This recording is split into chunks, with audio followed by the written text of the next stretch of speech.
people in power and authority do is they take out the cane too early. How many times have I told you? Why don't you listen?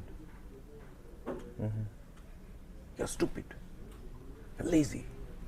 You come late. Blah, blah, blah. The intention is what? The person barking these instructions, what is his intention? He wants the behavior to change. But does it help? No. Why? Because he's just relieving his himself. He's just unloading his emotions on the person. Because there is a clash of egos. Yeah. What happens is that Emil is on his tornado. Let me bear with it now. It will pass in 5 minutes. I'll get on with what I was doing anyway. So the intention to improve that person has failed miserably.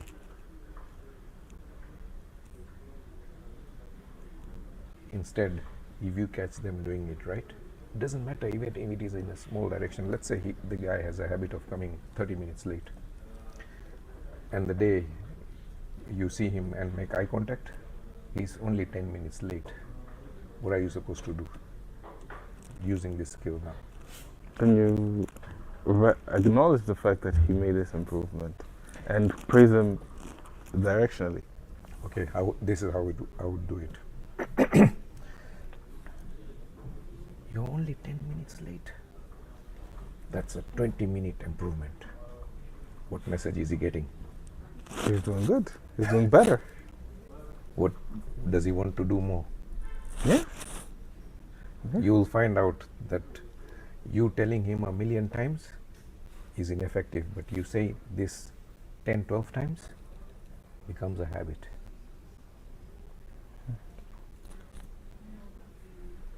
This is my gift to you, Emil. Thank you very much. Thank you. For Appreciate it. And let's find a way to work together. Sure. And if there are ways that I can also help you in identifying people who need mentorship, and if there's anything else you're interested in, please feel free. We will. Let's do that in the next meeting. Sure. Thank you. Thank you. Yeah. Thank you for coming down. My name is Harish Dabasia. I teach business owners how to grow their businesses. Most reasons why business owners don't grow is that their purpose, their message, and their price are not clear. There is no clarity in purpose, there is no clarity in message, there is no clarity in pricing. And that's the reason why most businessmen don't succeed to the level that they need to succeed to. Yeah. They're good at doing their work, but bad at selling themselves to their potential clients and even to their existing clients. Where do you stand in this? That's a good question. I would say we have the product. We know what we want. Okay. But we don't know how to communicate. So you're finding it difficult to sell yourself, right? Or sell your product. Their products, definitely. So for many reasons, because we've been in Rwanda for 3 years. I work for a company called Article 26. It's founded by a German company called Maxpa. So we provide trainings in project management, brings to Agile, and we have also another one we created that is called Project Management Associate. That basically is it with that big German guy who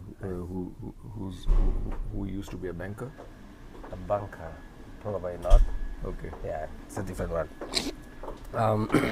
So we've been in Rwanda offering our service for for mainly public institutions, NGOs, and universities, and we are good at it. But we provide this service for free for the 3 categories I mentioned. So we cover the cost of training and certification. And now we want to connect to private companies because we want to make money. So we've been spending money. We want also how can we make You money. want to transition from giving free services to monetizing, charging for. But we want to keep both. Okay. We want to keep both. So basically, by keeping both, public institutions, NGOs, universities, they keep benefiting from our services for free. And you make it better. Yeah, Because yeah. you have users. Definitely. So it's more of sustainability. Like Okay. instead of always getting money from Europe, how can we get money from our country? Generate cash Right. locally. Definitely. Okay. So that is the challenge. So we've been trying to sell. It's been, I would say, Okay. almost 3 months. Let me give you an example, and you then try and sell it in the similar way. We've got a client called Joroge. He's a clearing and forwarding agent. This is how he used to introduce himself. And he used to say, "My name is Joroge. I am a CEO of this company. I am located in this location, blah, blah, blah." I said, "Joroge, stop it. Tell me what you do, who for, and why are you different." The guy had to scratch his head. I see. But Yeah. he did come up with something in which we helped him refine it. And this is how it went. He says that I can help business owners clear their containers in 2 days compared to 20 days. I said, that's something sellable. I can sell it. It's a solution. I said, what's the benefit of that? Let's add another line to it. And we added this line, said that it allows business owners to take their goods to market 18 days earlier than their competitors and turn it into cash. Yeah, yeah. I see. I get your point. That soundbite, somebody will remember. They'll not remember Joroge. They'll not remember his company. They'll CEO, not the remember titles, his title. They'll not Yeah. remember his location. But they'll remember that there is a clearing and forwarding guy who can clear it in 2 days, and it allows their customers to beat their competitors by taking their goods to market 18 days earlier and turning it into cash. That soundbite is clarity of message. Yeah. What do you have for your business? Something similar to what I did for Joroge. You mean how do you want me to practice like selling, or you want me? I need you to pitch, or come up. We need to come up with a pitch that I'm giving you a gift of New Year's. The only thing I can give you or I can help you with is clarity of message today.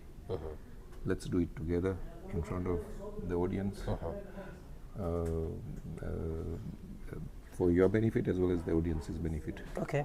So you want me to pitch now? Like, what do we do? How do you sell yourself? Tell me how you do. Like Joroge did. What do you do? We provide project management trainings with well-known methodologies that have been proven practices from all over the world, from Europe. And we offered the same training to big companies, big banks in Europe. Okay, what does this training do for the customer? So for this training, we improve the process. You save a lot of time, you save a lot of money that you spend on project management, because we show you the Okay, best. give me an example of a client or an NGO using it and what benefit it has provided to them. Yeah, good question. We have companies like Smart Africa. We have One Acre Fund. Pick Mina- one, yeah, pick one, and tell me what difference. Show me the before and after. So I would say, okay, I hope this will be moved from the final video. Yeah, it's okay. Maybe that brings the question, have we going to do a follow-up to do a research to say with this they have improved this? But what I would say, companies like it's an NGO, it's one of the biggest NGO in Rwanda called One Acre Fund, has already mandated their employees to take project management trainings, because they see the improvement of process, because they help farmers. So you're dealing with farmers. So we support the NGO that support farmers. Okay. So basically our project management is cross-cutting, can be applied in any field. So an example was that One Acre Fund that is asking the managers to take this training, because they see it as a benefit to reduce the process, to save time, to save money, and to provide efficiency in their services. Okay, I know 3 chili farmers and exporters. that could benefit from your software or your system or whatever it is. You've not been able to even describe it well. Whether it is a software, it's a training. What is it? Okay, good. So it's a training. It's not a software. So basically, it's a training because we offer trainings, Prince 2, and Agile methodology. So these are trainings, hands-on practices that we offer to people so they can. How do you deliver it? So online, or they have to come in person? We have I would say 3 options. We have online, we have face-to-face, and we have hybrid. So people can choose which one they would like to. Okay, because the farmers or the managers of the farmers could be far and wide, all over the country. May not be possible for them all to travel to Kigali. face. Yeah, definitely. Yeah. So basically, the way we do it, we have a place we do training face to face, and you have trainers who are available. Do you utilize the Norskin facilities, or do you do it outside? We are still considering using Norskin, but there's another place called the Digital Transformation Center. Okay. It's in the career building next to Kigali Height. Okay. That's where we offer trainings face to face. Okay. And for online, our trainers can also do it from Germany because we have qualified trainers from USA, from Rwanda, and from Germany. Okay. Yeah. Okay. If we need to come up with a pitch that we can sell, we can market, we can advertise it to maybe 2,000 prospects. Your pitch, or whatever communication we say, needs to attract at least 50 to 60 participants. Then only that ad spend is going to be worth it. We do ads as well, and our target is that if 2,000 people view it, then I need to have 50 to 60 people in person in a boot camp. Okay. And I have been doing this for 3 years successfully. So it's a tried and tested method. Okay. But I need a message to sell to the audience. Okay, cool. I don't know if this message you definitely use, and I hope you cut some parts of the video. Yeah. But here is the message. So we are bringing to you trainings in project management, namely Prince 2, Scrum, and PMA. And these trainings are offered by trainers from all over the world, from Germany, from Rwanda, and from USA. And these trainings have been proven by international companies and national companies that are efficient to improving their process, to improving the efficiency of project delivery. And that will save a lot of time and will save a lot of money spent on different things, as the project takes too long. That will save a lot of money. Let's bring it down again.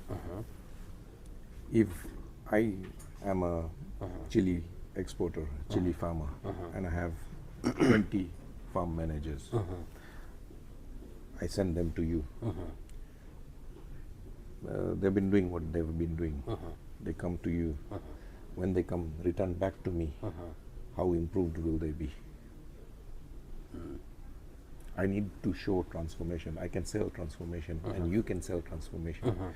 The biggest transformation that nature provides is called metamorphosis, where a green, ugly, crawling caterpillar turns into a butterfly that's colorful, can soar the skies in grace and in color.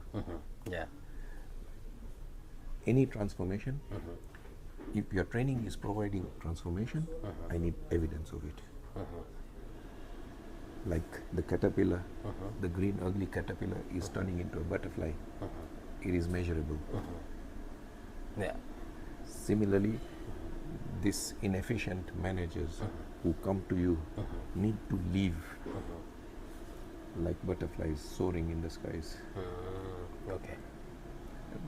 We need, any proposition has to have a transformation. The problem is, I sell this program, I sell this technique, I sell. that doesn't sell. Transformation sells. Okay. So which means for the chili exporters who say, if you're sending me, I'm just going to say this first, then you tell me. So If you give me 20 of your best managers, I will train them and make them work three times more efficiently, or one manager will be able to do 3 managers worth of work. I see. Yeah. Good point. Yeah. I'm getting it now. Yeah. Yeah. That's clarity. That's sellable. We are using international this, we are doing that, we are doing that. No, that doesn't sell. It may sound good. It's like selling benefits in a car. Yeah. Or it has 5 gears. Yeah. It has, it has it has, power steering. All that doesn't sell. Yeah. Instead, if you said, if you sit in this car, it will make you feel like $1 million. Okay. Yeah. I see. Yeah. The sale is done. Yeah. I get your point. What people want to hear, it's the impact. How is this going to change my life? Because people are not, you bought these shoes, you bought this shirt, you bought these trousers. We all like buying things, but we don't like to be sold to. Yeah. If I say, buy this cup now, shutters come down. Yeah. You switch off. Yeah. But if I say, if you buy this cup, your tea will stay warm for longer, and it will taste the same way it came out from the pot. Yeah. Then I don't need to sell it to you. Yeah. You are selling it to yourself. Yeah. True. When I used to sell my construction company in London, I used to help wealthy people build dream houses. And my pitch used to be like this. I would say, sorry, I've forgotten your name. Obed. If Obedi was the client and I am the contractor, I would go to Mr. Obedi and say, Mr. Obedi, thank you for inviting me to bid for your dream house project. I'm a very fussy builder. I can only afford to do 3 dream houses a year, so I choose the customer that I work with. I'm expensive. I will take longer to build your house, but it will be done right. It will be overbuilt, over-engineered, and over-specified. Even 20 years later, if your bulb goes, I'll come and fix it. Yeah. And whenever I did that, the customer, Mr. Abedi, will get off his seat, go to the door and tell the other candidates to leave. He's found a builder that he wants to work with. He comes back to me and says, Mr. Dabasia, when can you fit me in? No price, no nothing. Because while I'm talking, he's done the calculations. Okay, he's expensive, but how expensive? Maybe 20%? I can afford it. He'll take longer. How long? Maybe 25%? I can wait for it. But he's giving me 20 years of peace of mind. For people who have money, that is a price that they're willing to pay. Yeah. Yeah. They want a contractor who's not going to hassle them. Yeah. Yeah.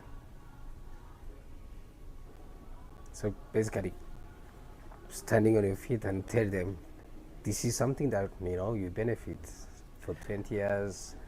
For I'm giving those benefits. I've moved away from selling construction services to selling peace of mind, because that's transformative. Yeah. Yeah. You need to stop selling your features, your benefits, your trainers, and sell a transformation. I'm taking my customer from being worried about who the builder is going to be, how they're going to be stretched, how they're going to be hassled, and I'm giving them a solution. Yeah. Okay, that's a good point. Which actually, I don't know if I can take you a few steps back. How best to find yourself in such conversation? Because I'm a business mentor. I help businesses grow. You may have reached at maybe 100,000 and you want to get to a million. You need a different operating system. What took you to a Yeah. 100,000 is not going to take you to a million USD. Yeah, definitely. You need a different operating system. And it is the same with everything.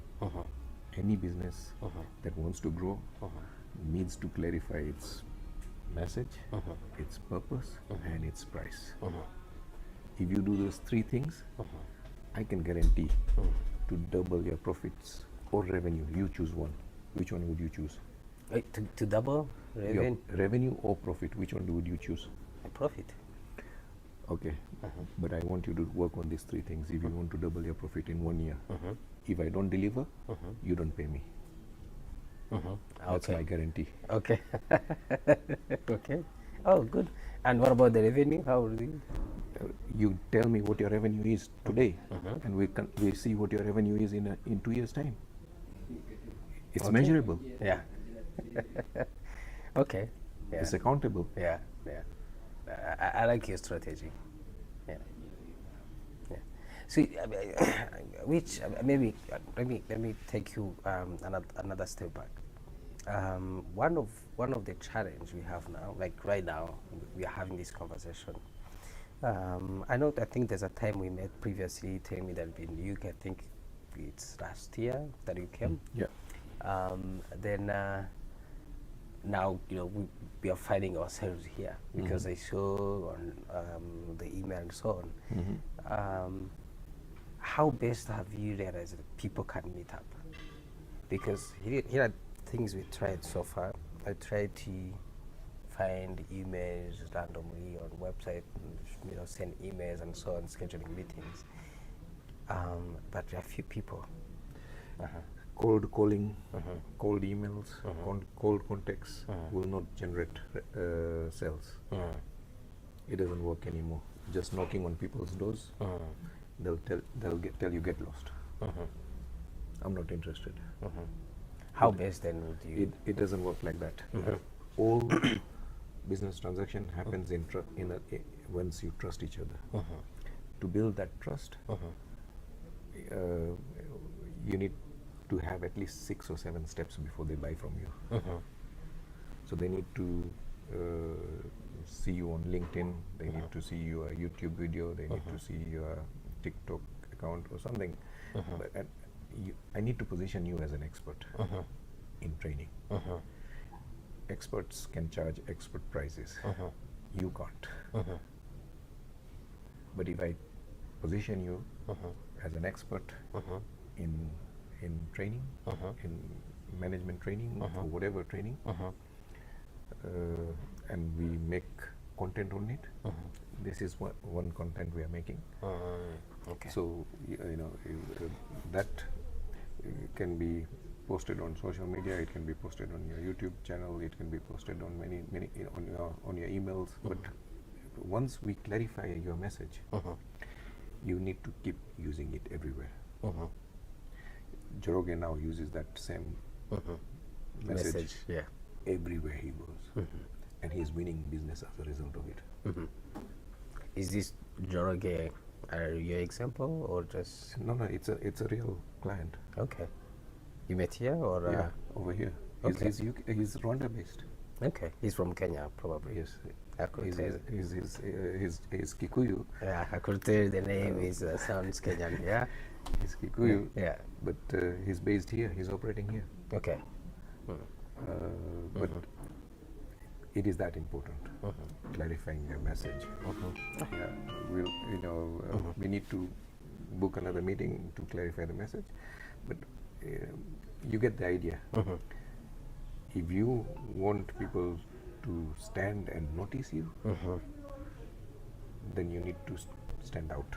So basically, tell me, how do you work? So basically, so you help me to create the message, Yes, I also help you market it. and you help me to market the message. Yeah. So Okay. we have social media experts over here that will create the content for you and post it for you. Okay. So And the leads that it generates, we will tell you how to close on them. Okay. Because the biggest problem is not having leads, it's the closing. So if I was to, can you give me that phone? If I was to, you are a customer and I'm selling you this phone. Yeah. You'll have to remind me your name again. Obed, it's okay. Yeah. Obed. Yeah. Obedi, of the phones that I have in my shop, why did you choose the most expensive one? Because it has features that that can help my life, make my life easier. What are you going to use it for? Pictures, videos, apart from like what a regular phone does, like calling and and be able to connect So to my you are laptop. you want to create content using this phone. What is it for, personal use or business use? Both. This is the right phone for you. It has been discounted from 700 to 500.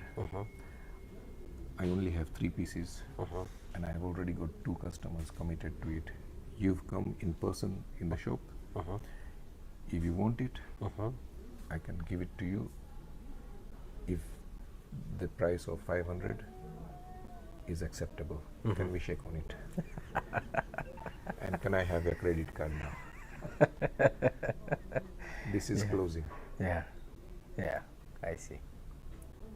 I see you're really a good salesperson. Yeah. Yeah. I can see.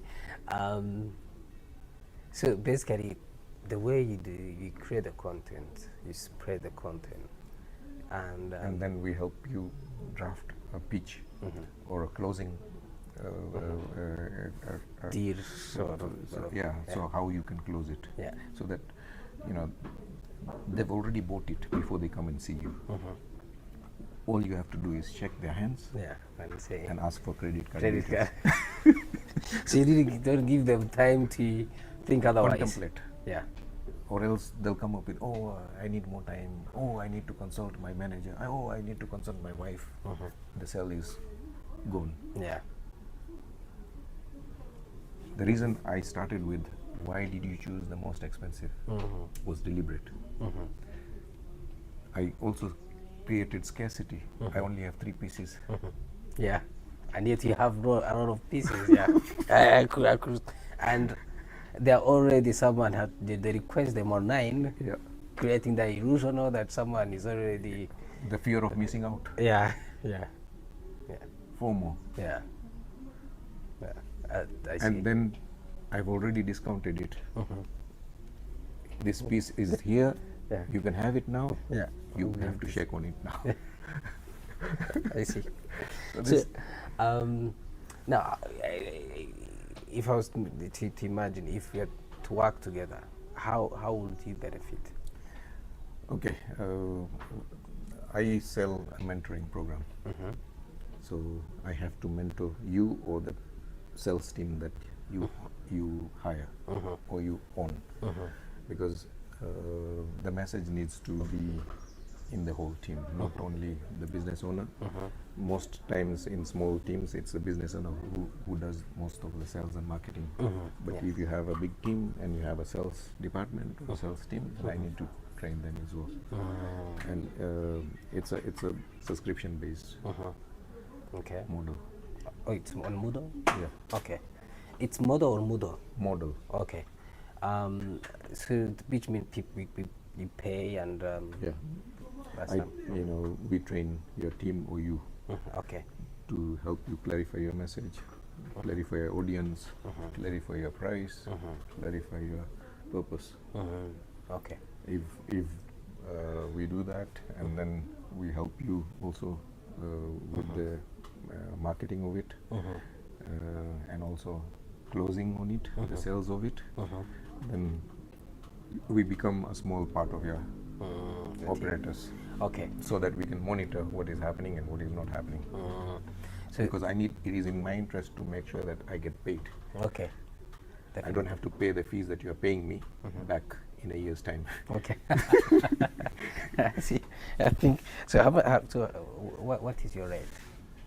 That we can't talk on camera. Okay. Yeah. That we will have to have another conversation. But I need to have another. I need to come and see you where Okay. you operate. Okay. Before me to Yeah. be able to. Yeah, definitely. Okay. Yeah. See Okay. it. But okay, in today's today's interaction, what two things or three things that you've learned from me? Okay. You mean from this? From today's interaction, what have you learned, picked up that you are going to implement on? I think one thing is not saying the names of my products, but saying that the transformation the product is bringing. Good. The clear message, basically, go to the point, not really round corners like, It is this tool, yeah, using this expert. yeah. And I think there's something that I've been doing that I should change. Having this European product, this international product, it's good to mention it, but it's not the first thing people want to hear. No.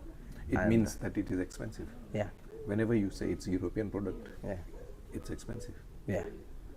yeah, true. So basically what I need, it's basically how it's going to change. Yes. Their lives. Yeah, what basically do I get after If I send my people to you, Yeah. what is the benefit to the me? benefit? Definitely, that is something.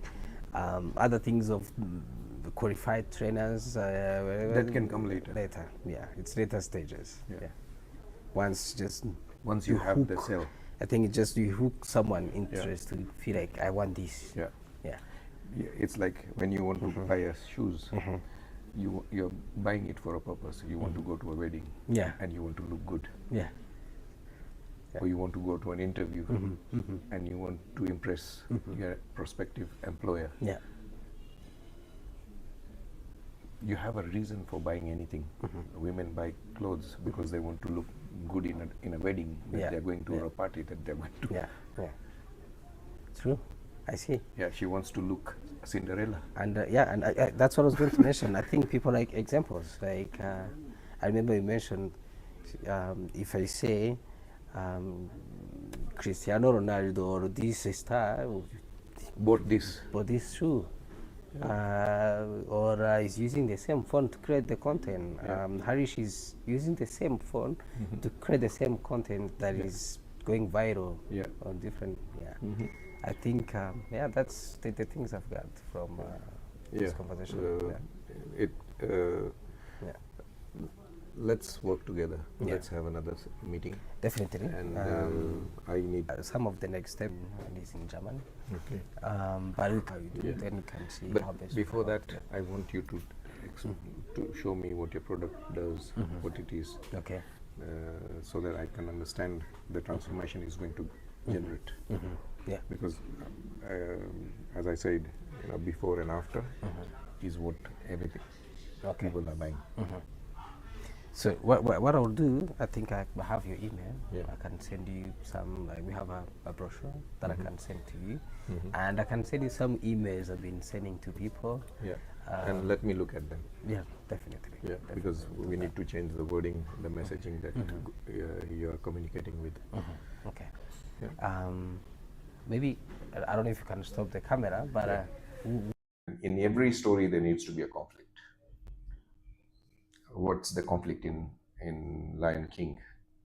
The conflict in Lion King is that a new prince is born, and there's Scar who's not happy about the newborn because he's gonna take over the crown as a king when he grows older. Yeah. So Simba, Mufasa, the current king, gives birth to a new,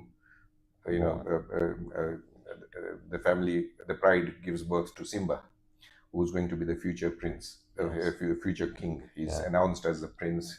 They take him to the rock, display him to the jungle kingdom, and there's one person who's unhappy about this situation. Yes. And that's Scarface. Yes. And with every villain characters, they have a deformity. And Scarface Has is a not only scar. the name, but also he has a huge scar on his face.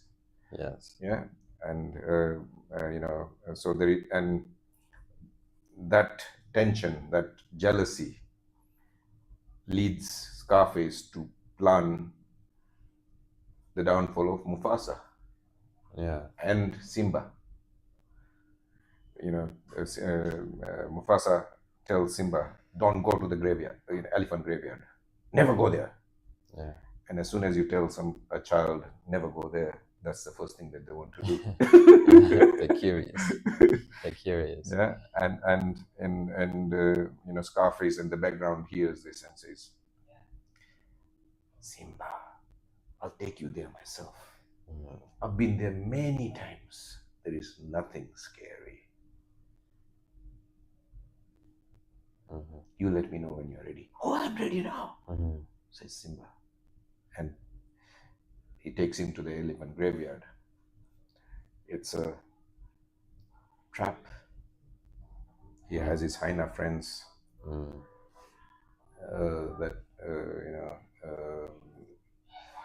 that are waiting to pounce on him. And when they're about to attack him, Mufasa comes and saves the day. But in the process, Yes. falls in a cliff, and while he's trying to climb up, and he sees Scarface and says, "Can you help me up?" What does Scarface do? It dumps him. Yeah. And he loses his grip and falls into the Death of Valley. Yes. And who blames himself for that tragedy?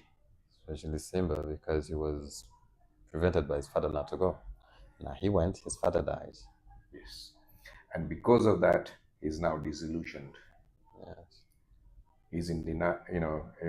That is a huge loss or a setback that drives him away from the pride. He's no longer fit to show his face to this pride.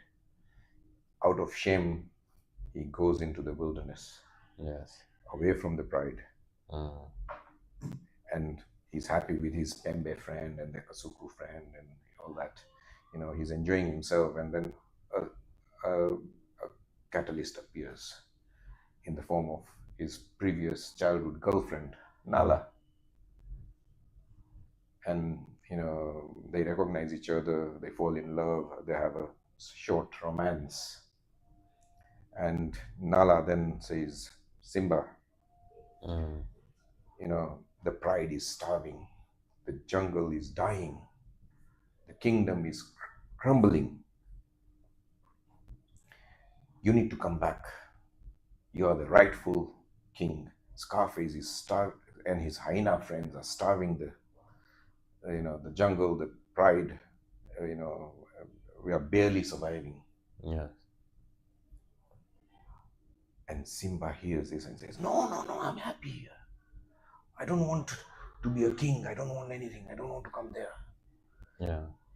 But Nala says that I have no choice. I have to go because the pride is dependent on me. I'm the youngest, the most powerful, so I'm going there. But I'm disappointed in you, Simba. Yes. Take the call and bring him in. Yeah, she's disappointed in him. She leaves him, and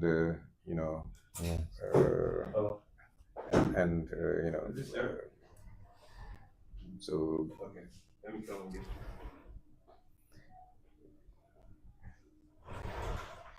she leaves. Close the door. Close it. Yeah, she leaves him, and that makes Simba start thinking. Yeah. It forces him to think. It forces him to think. It forces him to make a decision. So that's the second summit. The loss and setback was the first summit. The second summit is now this lousy hero needs to to be a true hero now.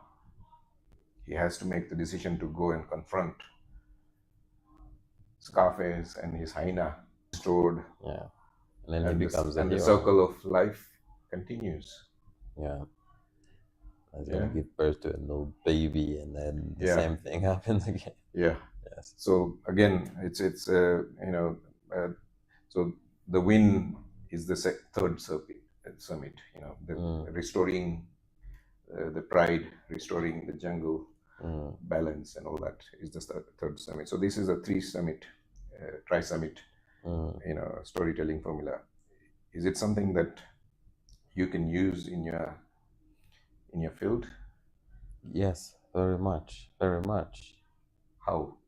Yeah. How can you implement this in your work? In my work, I can definitely implement this in my work as let's say every movement has a meaning. Okay. Yeah, every movement in dance So has to have a meaning. in choreography in dance, every Yes. movement has a Yes. So similar to the word the metamorphosis, you say that you're crawling first. Yeah. And then you had to you had to become a butterfly, and then you're flying. Yes, and then we carry each other on our backs. Like someone is lying on my back, I'm carrying him on my back, and then somewhere in the middle there is a conflict in between because we do not understand each other. I want to get there, he wants to get there, and then we start fighting, and then we follow our own journey until the life brings us back together because we need each other, Okay. And every hand gesture, every word, every finger point has to have a meaning. Like you said earlier about what was it again? We are dancing for the people. We're pleasing ourselves too. Okay. So you're dancing for the audience. Yes. Okay. Yes. The story is for the people. Like it might not. Of course, it pleases us because we're dancers. However, it might not please me, but I want to please. I want to. You are an entertainer. You want to please the crowd. Yes. So I believe this will definitely help my creation, my creative movement. As in, I really have to think about it more often. You see that's what happened, but it happened unconsciously. It happened unconsciously. Like I did have a story, but that's not You what didn't I know based. you didn't know the meaning of it. Yes. You didn't know the structure of it. Yeah, I did not know the structure of it, and I did not base off of that until I met you. Okay. Now it makes sense. It's clear now that I really have to. Yeah. Okay. One thing you mentioned about every movement has gesture, every finger, every eye, blink has that is very common in the Eastern culture. You have the Bharatnatyam dances, or the Japanese dances, or the the sumo dances, or all of them have every finger movement, every lip movement, every eye blink, every head turn has a meaning. Yes, and it's one of the oldest and most well-defined art is dance and music. Yes. When you go to an Indian or a Hindu or Eastern culture temple, all the columns, entrances are full with statues of dancers and musicians. Yes. Because that's the highest art form that humans have created, and it's the best to welcome somebody's important. So if a president visited you at your house, how would you entertain them? By dancing and singing. Yes. Which is what's done mostly at the airport. There's always choreographies, people dancing when somebody comes to visit the country. Yeah. Because that's the highest form of art that the humans have created, and it is also a very useful tool in elaborating on a story, giving it some movement rather than just using words.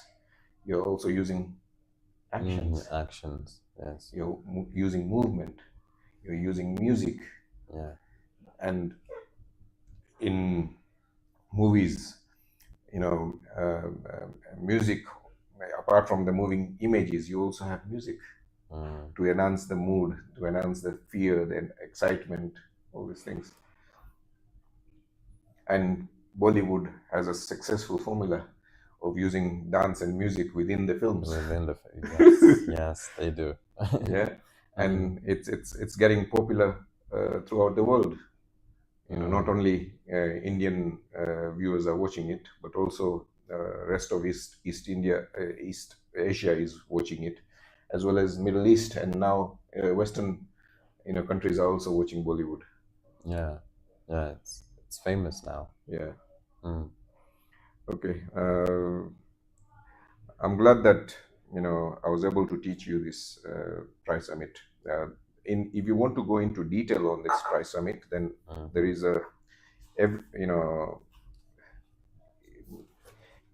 in the Price Summit, if you are looking at the whole thing, if you're just describing the scene, so Yes. you have 5 A's: the scene, suspense, star character, speech, and dialogue, and segue. And within the just describing the scene. So if I was to describe a kitchen scene, then I would say it was 2004 April, English summer day. It was midday. The day was hot and bright, and the sunlight was shining onto the stainless steel kitchen utensils and kitchen cladding, which made the kitchen even brighter than the daylight outside because of the reflections of the sunlight. Then because it's a kitchen and it's a busy kitchen, you have to describe the noises. Yeah. What sort of noises do you hear in a kitchen? Well, mostly boiling. Yeah, so cooking, yes. Gas firing, then utensils banging, ding, and people busy and somebody chopping. Yeah, or somebody breaking glasses. Yeah. Utensils over, and then in the visuals you see, okay, there's the tall white with a white apron, the master chef with his master chef hat. Yeah. And he's visibly angry and telling off somebody. How many times have I told you this? Why don't you listen? And so there is that emotion. And because it's a kitchen, you also have to describe the smells, because every kitchen, food and smell go together. So this is an Indian kitchen, so it is smelling of spices, saffron, cloves, chili. Yeah. So that just in describing the scene, there's so much involved. Similarly, in every story, you need to have not only the scene, then you have to have the suspense, the stars, the speech, segue. So for every single element of the story, there are 3 levels of teaching. Yes. And I hear you're going to go to Germany to perform. Yeah, to perform. Okay, and is the dance based on a story or event or what? The dance is actually based on let's say learning men in feminism. Okay. Yeah. So it's basically the theme is how does men perceive feminism in Rwanda? Do we cope with it? And basically saying the word feminism does not exist in the Kinyarwanda language. So the performance is about learning how we as men perceive feminism in Rwanda. Okay, and is this a big issue in your culture, in the Rwandese culture? Well, yeah, it's kind of challenging and it's contradicting, like in The a way. stereotype Yes, men. Yeah. Some men are okay with it. Some men are also against it. Even like, for example, when we talk about feminism, it straight up goes to women all of the time. They think we're talking about women power.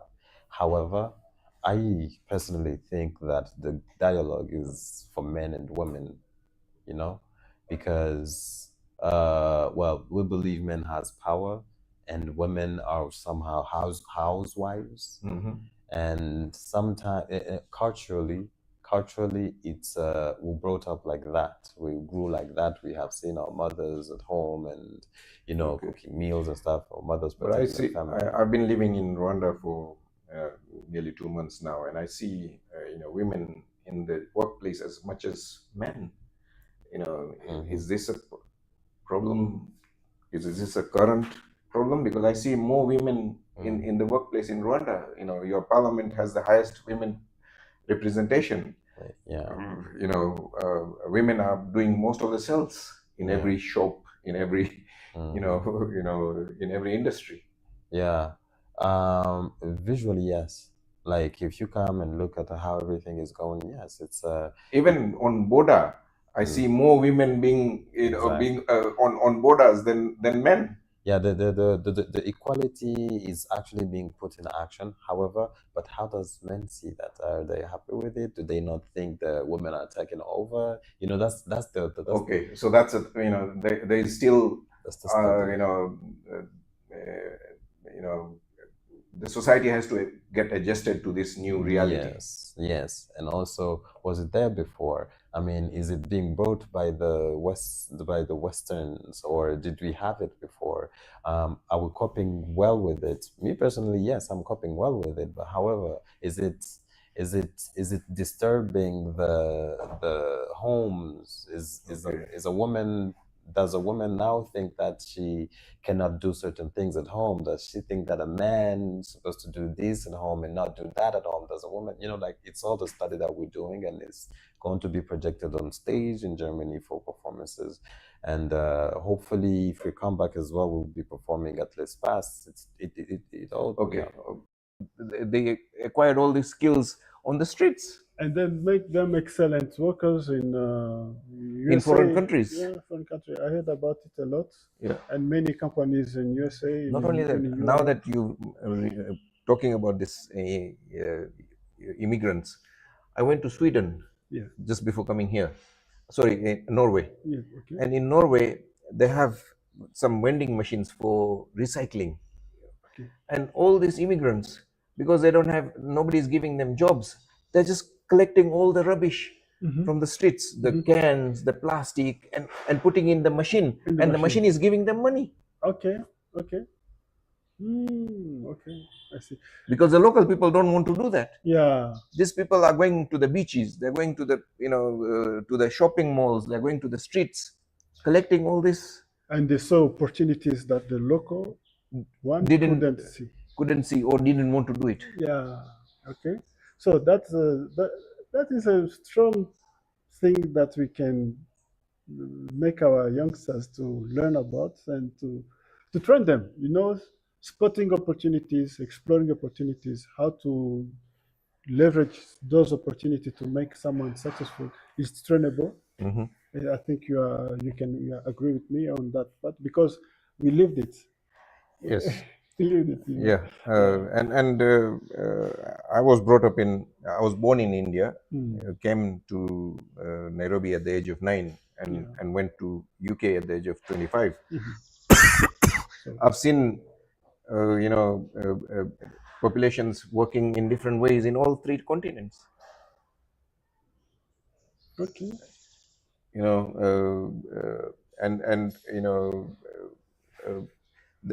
Okay, now, if we change gears, you are now 40 something. Yeah. What's your age, if you don't mind? 45. You're 45. Yes. You are trained and educated in assessing businesses or something, and now you've shifted from that to coding. To coding. How did that come about? Okay, when you're okay, I started my career long before I studied economics Okay. in secondary school Mm-hmm. and even in university. Mm. So all of those trainings that we can get, and going from there, working for organization like Care International, handicap. I Mm-hmm. was doing monitoring and evaluation. Mm. So you can find many opportunities of learning how the society works, human behavior, how you Mm. can change human behavior by advocating, Mm. like GBV, gender-based violence. Mhm. You can run an organization that can make people aware Mm-hmm. that GBV is there and set the solutions that can address that problem. Mm-hmm. So those are theoretical things. Yeah. So when I went from there, learning trading, Mm. I started So realizing trading meaning stock market. stock and the forex. Okay. I started thinking that I have many things that I have as ideas, Mm-hmm. but how to make them livable, like Monetize them. How palatable. to Yeah, make them pay to for create. pay for your rent or Yeah, pay for your expenses. yeah. Okay. The one thing that I saw, yeah, the way you can create and bring to life your idea is by coding. You can create a software or a platform, Mm. An app. address an application Mm. that can address certain problem Mm-hmm. in the society to bring a solution Mm. by just taking your idea, coding them, Mm. and to see how those ideas can be applied Mm-hmm. in creating solutions to the Okay. population.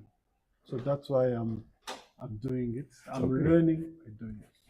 Okay. So it's not only about going to a course and then Just leave it without any. Okay. I So you're do. learning on the job. Yeah. Most people fail by wanting to be perfect before they launch something. Mhm. So perfect before I need my product to be To perfect. be perfect. I need just my service to be perfect, Yeah. and then I will go to the market. Yeah. But that's a flawed mentality. Mhm, mhm, We did not start anything mhm, mhm. while we were being While good. we perfect. No. Yeah, we all start and then learn on the job. Yeah. Yeah. So you learn more by doing, By doing. not by studying. No, not by studying. I Even studied a lot. yeah, Okay. I cannot say that I yeah, studied a lot, but again, it's just studying alone and not practicing it Mhm. is pointless. Yeah. Yeah. What is the point of having a pot of knowledge Without that you cannot use you cannot use. Yeah. or you don't use it? Yeah. That's why I said part of the solution that I think for me, I think many people, Mm-hmm. not only coders or people who studied IT. I think people in general Mm. should study, but the basics, only the basics of coding, to be able to create something out of the ideas or their Okay, experience in life. but also coding is becoming Solution. easier. AI is becoming a very good aid. Yeah. I don't need to know the coding languages. Yeah. I can Yeah. ask AI to do You it can for me. prompt it. Yeah, you can prompt it. Okay, at that point you have to just to learn the basics of coding, to know what coding, what parts do what, Mm-hmm. and from there you will know how to prompt Okay, the AI. so prompting is a very important subject Yeah. in AI because you have to prompt it as if you are talking to a human being. Yeah. So let's say I'm doing music editing. Mhm. Then I have to say to ChatGPT that you are a one-man band music editing, Mhm. team. Mhm. You have to do the music, synchronization. You have to do the dance synchronization. You have to do the light. You have to improve the lighting. You have to do Yeah, this. yeah. So all that comes into your prompt, You give it. You give as if that you're talking to an assistant, the to assistant. Yeah. to somebody who's going to do the Yeah, task. yeah, yeah.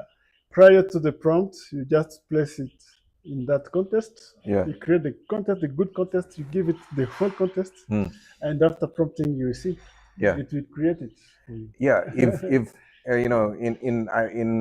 in data analytics they say, rubbish in, rubbish out. Rubbish out.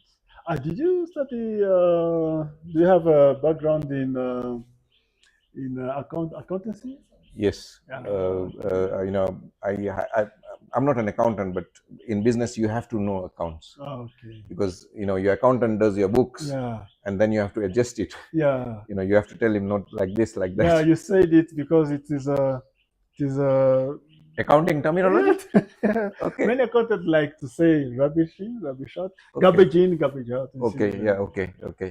Yeah. Yeah, but it's with all data points. Okay. If your data is not is not specific, Mhm. you're not going to get Anything. anything. Okay. Okay. If it is not debugged, it is not specific, it's Mhm. not Mhm. pure, Mhm. then whatever you do with it. One thing I want to point about the AI is like it is it is just it's a debugging. Like many people tend to say that AI will make people lazy, but I think it will not be like that, because for using it, Mm. first of all, you have to be knowledgeable about what you want to be to make it create. I see it as a enabler. It's a tool. Yeah. It's similar to our mobile phones. Yeah, yeah, Yeah, it's similar to social media. It is similar to internet. yeah, yeah. We have become more productive using internet. Mhm, mhm, We've educated more people mhm, mhm. using the internet than anything else. Mhm. So AI is similar. It's another tool Mhm. that human beings need to use, Yeah, and yeah. it's a much more powerful tool than any tools that we have used in the past. Mhm. But it is still, end of the day, a tool. It is a tool, and people should know how to use it, because Yes, how to use it is also a skill. It's a skill that needs to be acquired. It's a skill. And AI will never work or replace people. Okay, no technology is going to replace human beings. Yeah. Okay, it may replace some, AI combined with robotics may replace, a lot of repetitive, Yeah. jobs Yeah. or repetitive tasks. Yeah. But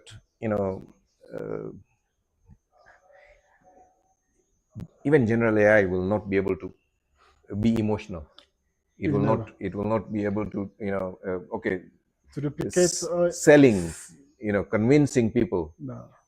Communicating and storytelling and all these things are human, skills that will not be replaced pretty soon. Absolutely. And even AI is in its infancy at the moment. It will develop We will much. see. It will develop much further. It will develop in other things to think fast and to create. It's improving, Yeah, and it's improving Yeah. exponentially. Yeah. So that's why I took that opportunity to use even AI in coding, Mhm. and to learn fast and start to think how to create things or services that I knew that people need while I was working in my career. Yeah. Things that can help people, like how you can create a platform that can help those who are unbanked to be banked.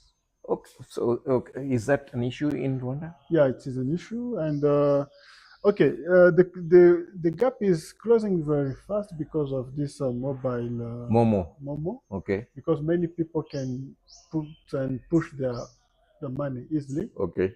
from. But Momo is not counted as an accounting software. You can't take your Momo account to a bank and say this is my credit worthiness. proof? I think we will come to that point that where Momo will even be able to give you a credit score. Okay. Because we have Mokash. Do you heard about Mokash? No. Mokash, it is a way of getting a loan from Momo. Okay. Yeah, you can apply. Okay. And you can get like 10,000 francs. Okay. To 50,000, 7,000, even 1 million. So microfinancing will take place using Momo data. Yeah, it's already there. It's already there. So it is like Momo itself, Memtien, is like a bank. It is at the moment. It's a transactional bank. Yeah. It is still limited. It doesn't allow you to do savings. It doesn't allow you to do transfers, international transfers. Yeah, and I have this idea to create a platform where women selling vegetables, they can save their money collectively. Also cooperative. Okay. And they used to do it, but it is not formal. It is unstructured. Sometimes they end up losing their savings by one member who can steal. The unbanked issue has been resolved by two major economies, China and India. I know the Indian case very well. The Indian government forced banks to accept people to open accounts without any deposits. Every citizen needed to have a bank account, whether they had money or not. So that worked wondrous. And then all the benefits that the government was giving, food aid or medical aid or whatever aid, it would only go to somebody with an account. If you don't have an account, no benefit for you. Okay. I understand now. So and then people thought, okay, these are poor people. What are they going to do with this account? And they were surprised that because now they have an account, they can do more business. They can travel more. They can do many things, and they started putting little savings. And you're talking about system. And the other thing that they did innovative is that they used QR codes. They know QR code now. They even a vegetables stall woman would have a QR code, and you can pay with your phone. Wow! And the transaction fees up to 2,000 rupees or something is nothing. Okay. So the access on smartphones in India is more advanced than yes. Even European and Australian and Canadian, governments are using it because India has open sourced this, technology to any country that wants it. Okay. If Rwanda wants to, adapt the UPI and the QR code systems, then it can adapt it. It doesn't have to be the government-led. It can be private-led as well. Okay.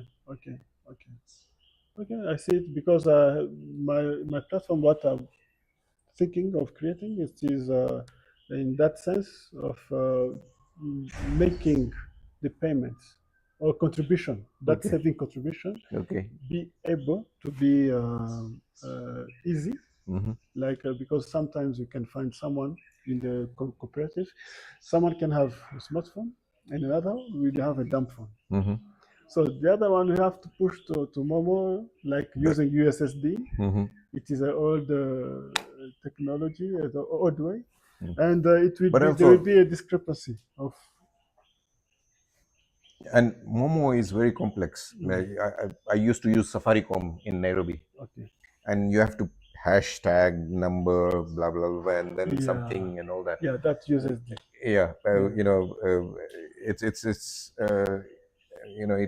It's a lot of effort. You need effortless. You have to know those codes. It needs to become effortless.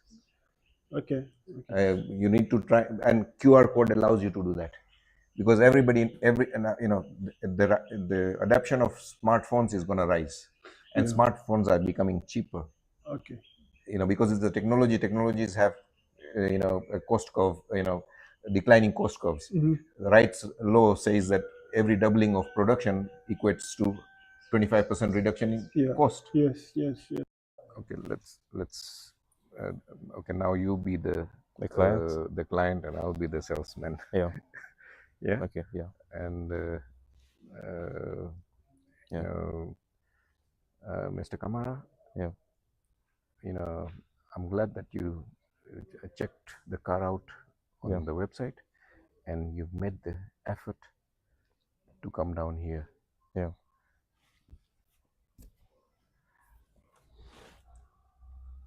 Why? I'm curious Yeah. why you chose this twin cab. Yeah. Toyota twin cab. It's not the cheapest, Yeah.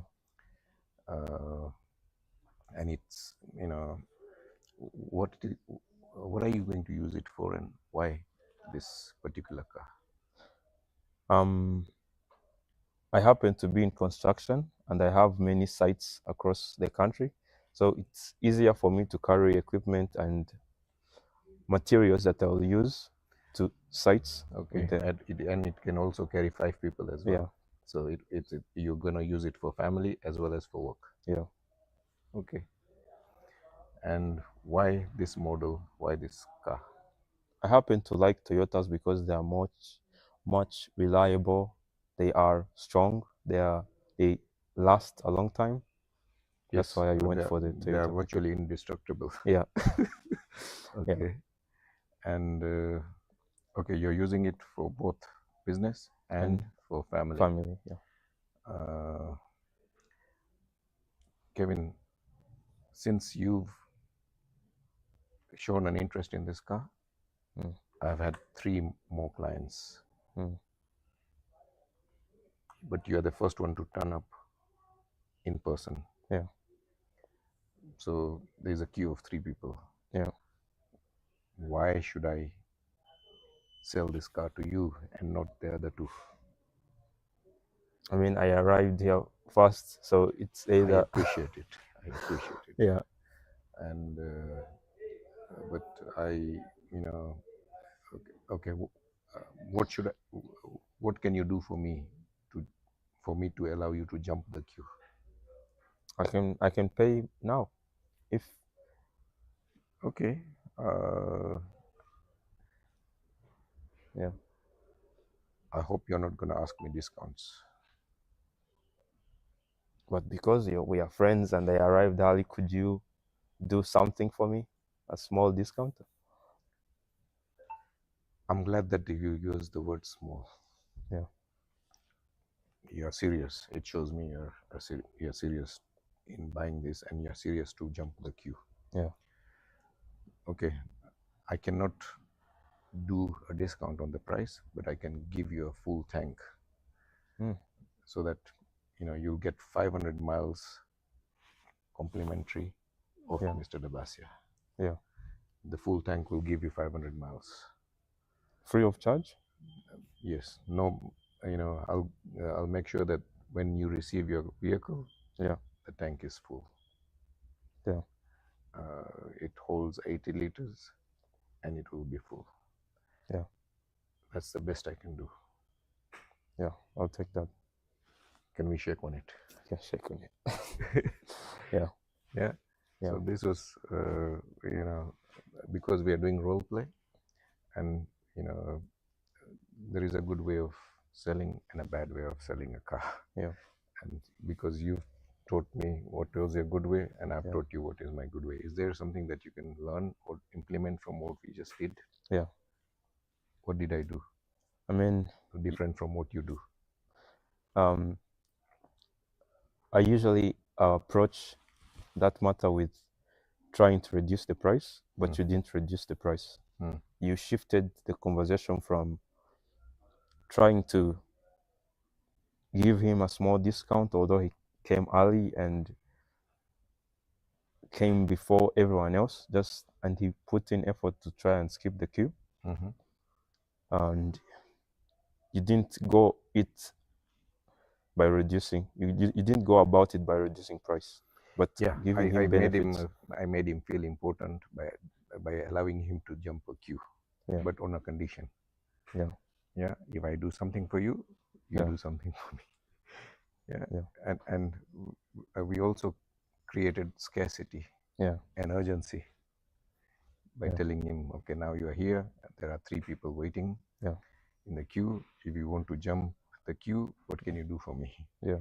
And again, by the person who asks the question is the one who is in control.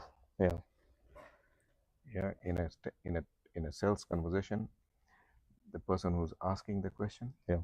is in control. If your customer is asking the question, what price can you do for me? Yeah. Can you put in the insurance? Can you put in the full tank? If they are doing the asking and you're doing the justifying, Yeah. they are in control. Yeah. And in all negotiations, it's your enemies before you shake hands. Yeah. Yeah, you don't have to see him up there. You don't have to see him down here. You just, why don't you see him eye to eye? Yeah. Yeah, when you're looking at each other eye to eye,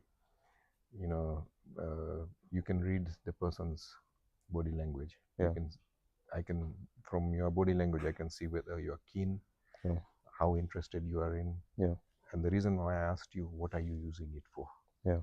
Why this expensive car? Yeah. And you did the justifying, you did the selling. Yeah. To yourself. I literally sold it myself. Yes. Yeah. By me asking you the questions, leading questions, Yeah. you're selling it to yourself. Yeah. Why? Yeah. Why expensive? Yeah. What are you going to use it for? Yeah. Would you say having the leverage of saying no in a negotiation is important, or? Okay, yes, you can say, don't say no to the purchase. Say no to the discount. Say no to the Yeah. added services. Yeah. Say no to, floor mats. Yeah. Yeah. Don't kill the Yeah. the sale. Just kill the items that he's Yeah. asking for. Yeah. Kill the discount. Yeah. Kill the full tank. Kill something else. Kill the free insurance. Kill everything else, but not the sale. Yeah. Do you think giving discounts reduces the value of the product, or it just makes it more accessible? Okay, in my experience, the customer who haggles the hardest, for them it becomes a game of tug of war. Yeah. They want to see how far they can drag you down. Yeah. And taking you down to 10-15% discount, they think they've achieved their goal and they don't need to buy the car now. Yeah. So their goal is to simply make it difficult for you. Yes. Yeah. They've won the battle, not the war. They Yeah. can win the war somewhere else. Yeah. The war, winning the war is getting the car. But by haggling you down, they've won the battle. Yeah. Which is why they don't buy after that. Yes. But also, most of them who haggle, they were interested in just the price. Yeah. They were not interested. They were not that keen on, like you were keen on buying this car. Yeah. You are keen on using it for business and for family. Yeah. They didn't have those, motives. Yeah. Their motive was the lowest price that they can take Kevin Kamara to. Yeah. And then escaping with an excuse, oh, let me talk to my wife before purchasing it, or let me, I need to talk to my boss, or blah blah blah. So they find excuses to, not complete on the sale. Okay, what's your advice to reducing those kinds of customers? Okay, I used to, in my construction company, I used to force them to do certain things before I could give them a price. Yeah. So I would have, 10 people calling me and saying, Harish, we've been given your number by so and so. We would like you to come and do our extension. Can you come and, survey it and give us a price? And, and I would say, I would love to do that. Yeah. But before that, is it possible for you to come and, see one of the jobs that I'm working on so that you can judge for yourself the workmanship? Yeah. And meet at least one of my previous clients before we can proceed, before we can talk about price. And the 8 out of 10 people will say, oh no, I just wanted a price. Oh no, I don't have time. I don't. Oh no, blah blah blah. And they'll disqualify themselves from the equation. And the two that turn up on the on site and meet my client, one of them doesn't even ask for the price. They say, Harish, your previous client Sunita gave us flying reviews about you.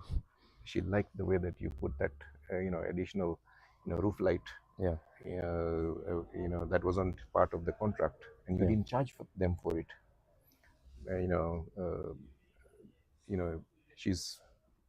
She's talking very highly of you. We would like you to start our work. No price is, they want me to start. When can you start, Mr. Dabasia? No price, no nothing. That person's job, I will accept it straight away. I'll send people on site, and we will, do the negotiations later. And then there will be one guy who would, of the two, one guy would say, okay, now can you come and do the survey and give us a price? So I would work on go and do a survey, work on the price. And while doing survey, I will also understand what is the motive behind, behind the construction. Is it they need more room? Is it that, they want a bigger kitchen? What is it that they want to do? So I'll understand their motive behind the build. And and once the price is ready, I don't email it, I don't text it, I don't fax it, nothing. Invoice it. No. Once the quotation is ready, I invite them back to my office. So they don't get it on message or email, they just have to come back again? Yes. Yeah. They have to come and see me at my office to receive the price. And when I present it to them, I will explain the price and why. And what are the things that were not included in the quotation that you are still going to do, or what you're not going to do, or why, so I will explain it before I hand it over to them.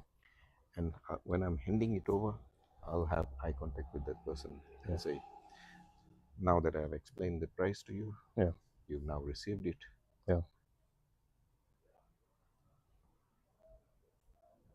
What's your decision?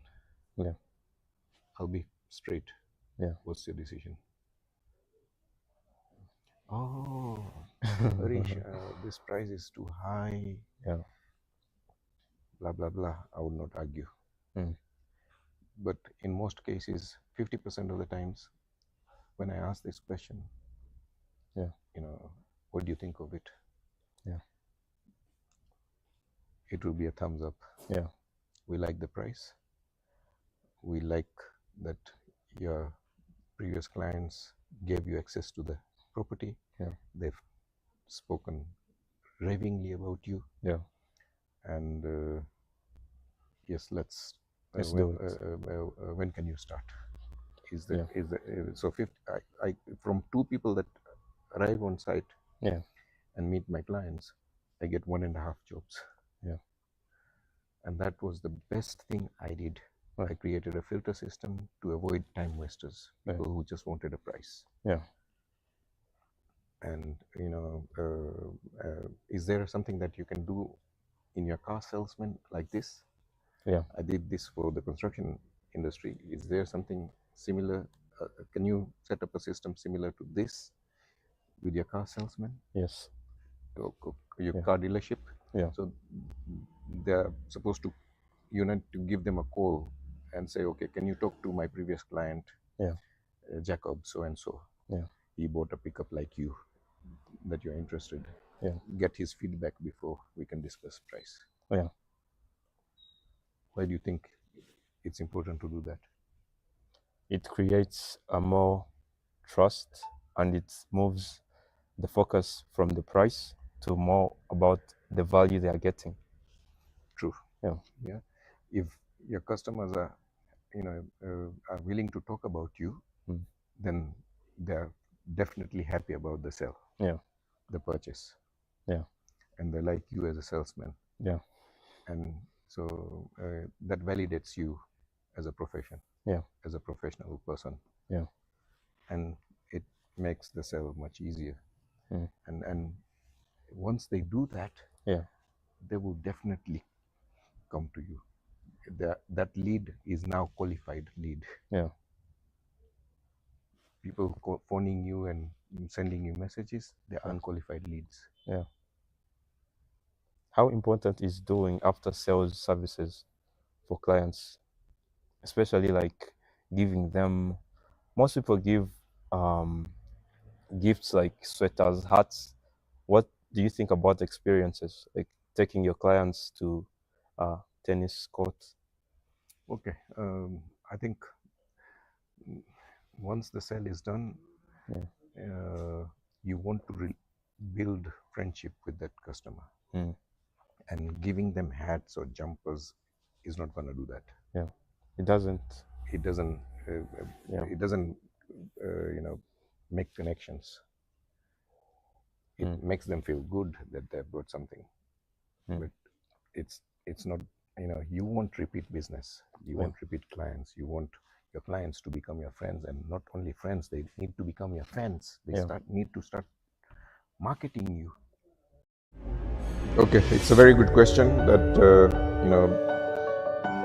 enduring businesses follow systems, processes, and frameworks. Why are they important? Is because when a business needs to scale, if all the knowledge is in one man's brain, then the 1,000 staff are dependent on him.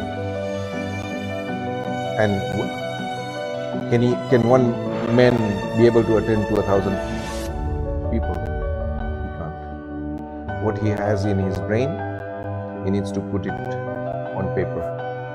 He needs to create a framework, a structure, a system that then he teaches to his managers. For 1,000 people, he will have maybe 100 managers. Once the managers learn it, they pass it on to the sub-managers and things like that. That way, everybody is following the same script. Everybody is following the same system. And once you systemize something, your efficiency, your productivity increases exponentially. But it is a very hard thing to do. There was an incident where Chipotle chicken or something, one of these big, fast foods, instead of saying, thank you at the end of a transaction, they changed it and said, it was my pleasure. So instead of saying thank you, once they've served the customer and they've received the payment and goods and whatnot, they just wanted to change it to it's my pleasure. And it took them 4 years to implement this one single change. That's how difficult, taking an idea from the owner to a marketing suite to the shops and to the shops to the staff in the shop. It's not an easy thing to do, but it can be done, and but it only you have a system to implement it. So this was a very small change. We are talking about complex changes. Then things will fall apart if you don't have a system. Would you say scaling is a Yes, if you scale too fast and don't train enough people, then you'll collapse much faster. There was an incident where I spoke to a client a week ago. He said that there were a startup of 6 people. They built the whole thing and company, and they got funding of 2 million USD for that project. And that team went from 6 to 60, and the decision making slowed down. What they could decide among themselves in the 6 of them and get things done within minutes and within hours was now taking days and weeks, and they blew the 2 million USD within 16 months by making the team too big. Instead of making your team big, make your team lean. There was an example where you did an interview, Kevin Karama, of that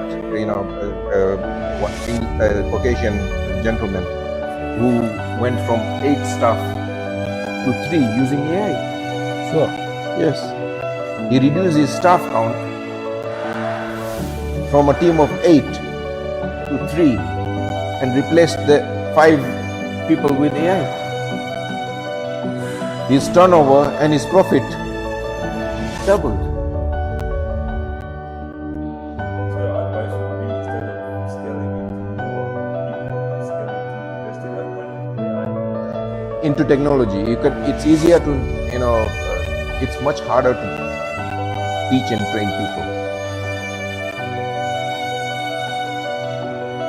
Yes, there are things that only humans can do, that you keep it to that, but whatever that a machine can do, you should make the machine do it. because machines don't get tired, don't need to go for a break. You get it? Yeah. And this new age of AI and robotics is going to make labor so abundant and so cheap.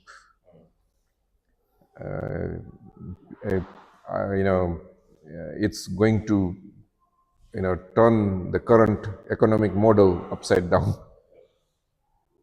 and whoever dominates that will be that company, and that person will be the richest person that throughout history of mankind. Okay, or as you said, or America, or yes, or I do poultry farming as a side thing. I have other things I do. I have a side job I do, like play tennis, and then after in the weekends I go to do some works on my family. So, are reflecting on our poultry farming, or in our country, many people, if you say you're doing farming, they say farming is for people who are not educated. Okay, so But as I have studied our statistics, or there is a quote we have: if you don't count, you don't count. So where the world is going, we have to do things as a business. Many people do like poultry farming. It's like a hobby. Yes, a simple thing you can do at home. Chicken can have eggs, you can do omelets, but it's a business you can do. Not only like raising eggs, you can do it for meats, because nowadays they have said in Rwanda our population is boosting up. Yeah, Many it's people- growing. You're yes. a young population, and it's growing fast. Yes. Okay. Many people used to rely on cow meats, Okay. but someone used to say, let's see how the cow can be produced, things, and then they have said, to get a cow from a baby cow up to a cow that can Be slaughtered. Yes, Uh-huh. it can take like 2 years. Okay. So that means the population need meats, and they don't have enough cows. So someone said the only thing you can do is to cover the gap.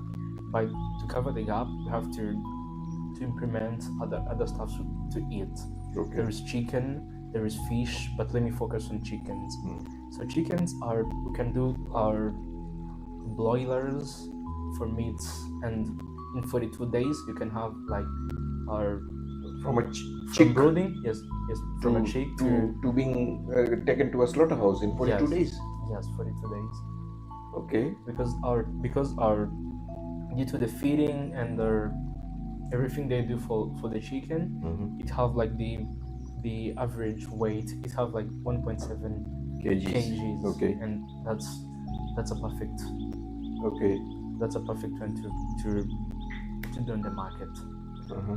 So as realizing that, we have to start. So for me, let me give you a short story to what driven me to poultry farming. I like my parents bought like 5 chickens. Okay. Then- So you had chickens before even you started. Yes, Okay. I used to buy 5 chickens Okay. just to be at home, just to have like Pets. something, yes, pets at home. Okay. And then we went at school, and then when we came back, the chickens laid eggs, they're doing hatching, and then they developed little chicks. And Okay. then after we came back from school, we found out like we have like more than 40 chickens, and I was like, this can happen. Mm-hmm. And then we have it, or there was like diseases coming up, but we're doing it as a hobby. Mm-hmm. And then later on, our neighbor, who went to see him, and then he said, I have someone, they brought me chicks. Mm-hmm. I bought a chick which is 1 month old, Mm-hmm. and then I have it here. After like 3 months, I'll be having like eggs. I can do it for meat purpose. I was like, let me just try. And then I told my father, yes, I'm here. I finished the university. I don't have nothing to do. Just you can buy like 30 chicks, and then let's try and see what we can do. And then they bring up like 30 chicks, and then I was home doing chores and everything. And then So you're getting your hands dirty. yes. Yes. Okay. But many of my friends, if I go and say to them, I'm going to do this and this, they would say no. But for me, I said, I'm not doing anything, so I'm just home. Let me try something new. Okay. So you decided that instead of waiting for an opportunity to come to you, Yes. you are going to take this opportunity that is already at home. Yes. And then after later on, my brother called me on my phone and say, talk to that person, he has a job for you. And then I went, I did an interview, I did everything. I was realizing I was here raising chickens. It's been 2 months staying with the chickens, and then I went away. What can I do? Who will be taking care of those chickens? Okay. So you're attached to them. Uh-huh. And then I said, maybe this is an opportunity for me to have a job, to save money. I don't want to do freshy things, or maybe this is an opportunity for me to grow. And then I sat on the table with my father, and then I say, what can I do? And then he says, we have a place here, home in the backyard. Oh, so you have a big backyard? Not too big, Okay. but he said, those houses, nothing you're doing it within 2 days. So you can take the place, you can make some simple setups, Okay. and then see what we can do. And then I was like, we need money to do some setups, or we need to bring chicks, we need feedings, we need many things. And he said to me, like, what you can do. That time was like last year, it was like September, mid-September. And then he says, you have to do step by step. You have to do the setup within the house, and then you have to bring the feeders, drinkers, or you have to know where you can buy feeds, because as you're seeing it as a business, you need to do it professional. Okay. But now that you have your chicken set up and everything, Yes. how are you selling your produce? So the eggs and the chicken, how are you selling it? Who are you selling it to? And how talk me through the process of you picking the eggs. Where are you taking them?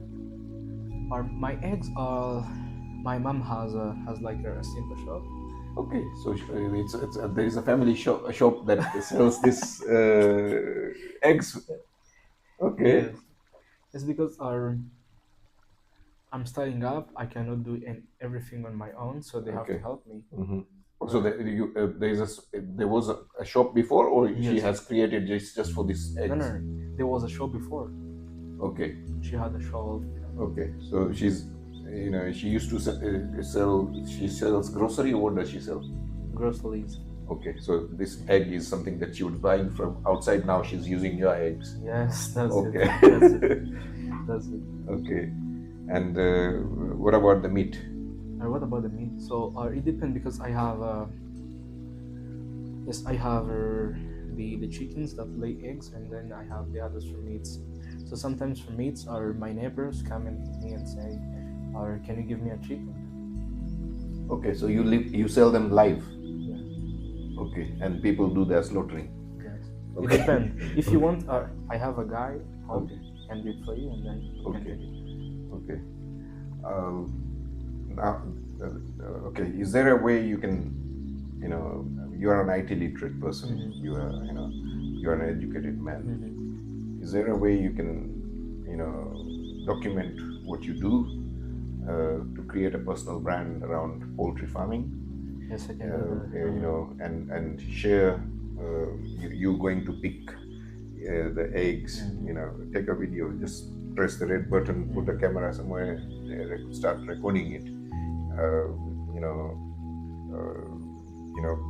Once that let's show the process that Mhm. is involved in the rearing of chicken, harvesting of eggs, Yes, I can do and that. everything.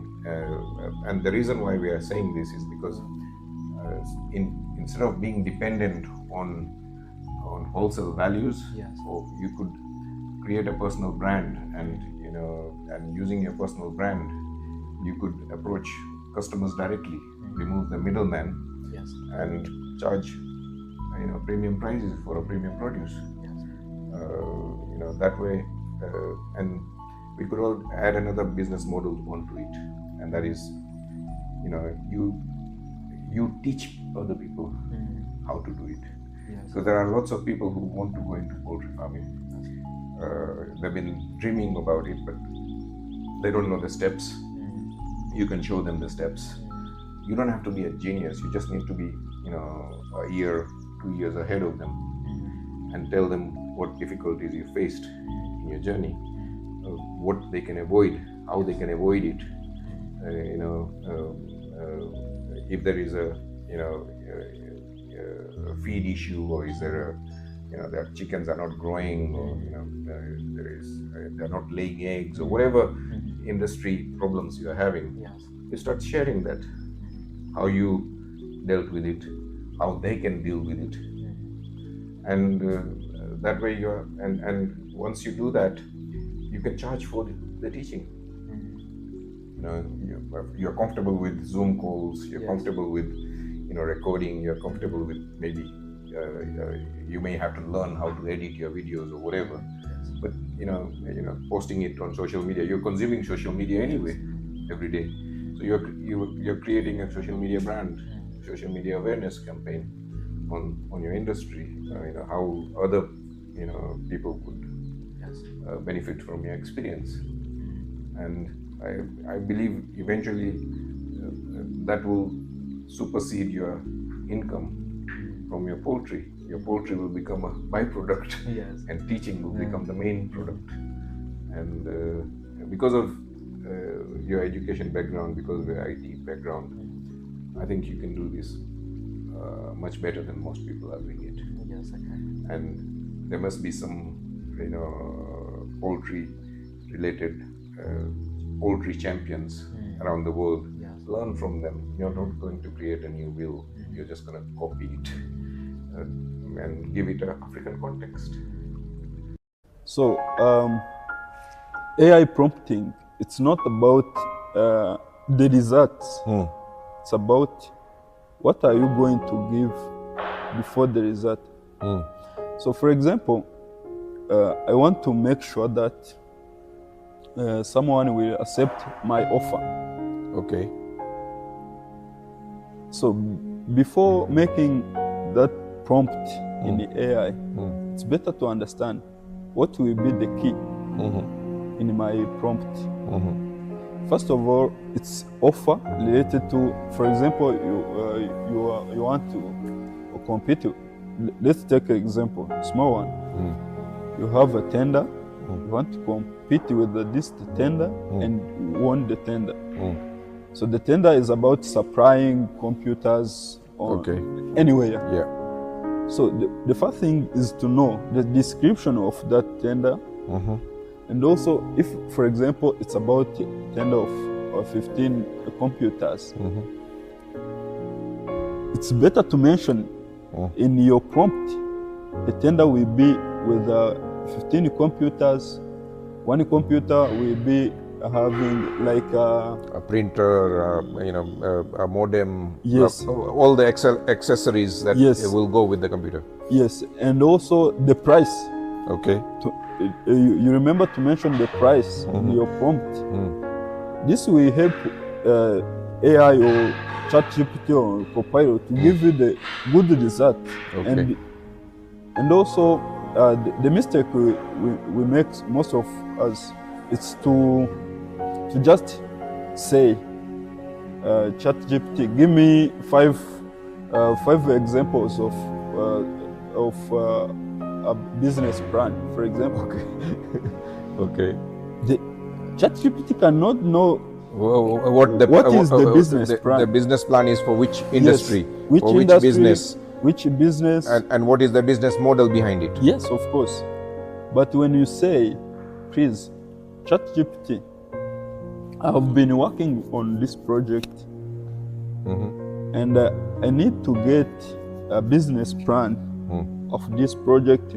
It is based on, for example, agriculture. It will have implementation of 4 years.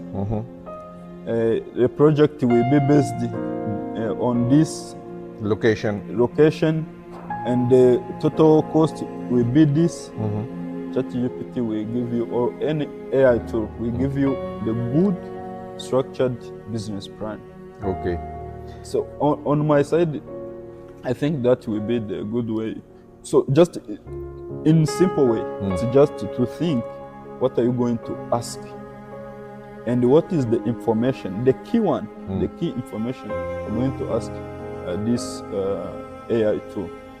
Yeah. Like we use it for video editing. If I was to prompt ChatGPT to do a video editing, to do video editing for what we are going to do today, then I have to say that you are a one-man band video editing suite. Yes. Or team. You will need to do the prompts, you will need to do the captions, you will need to do the thumbnails, you will need to do this, you will need to do that. Like I would explain it to a human being is how I would explain it to the ChatGPT. Of course. If I was to have an assistant and I want her to do this stuff, then I have to explain what she needs to do. Yes. For me to receive the results that that will be satisfactory. Yes, of course. And also, I think the way of prompting, it can be when you are sitting with your colleagues, as you said, you first need to explain. But the difference with ChatGPT, how are you going to explain this? Or another AI tools?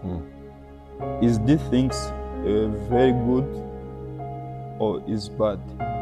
When you provide bad prompt, it will give you rubbish result. Yes. Rubbish input, Yes. rubbish output. Yes, of course. Good example. Yeah. Yeah. So if you don't know how to prompt AI, then the results will not be effective. They'll not be good. Yes, of course. And also about this AI tools, I can even mention we have a company which is providing stock management Software. software. Okay.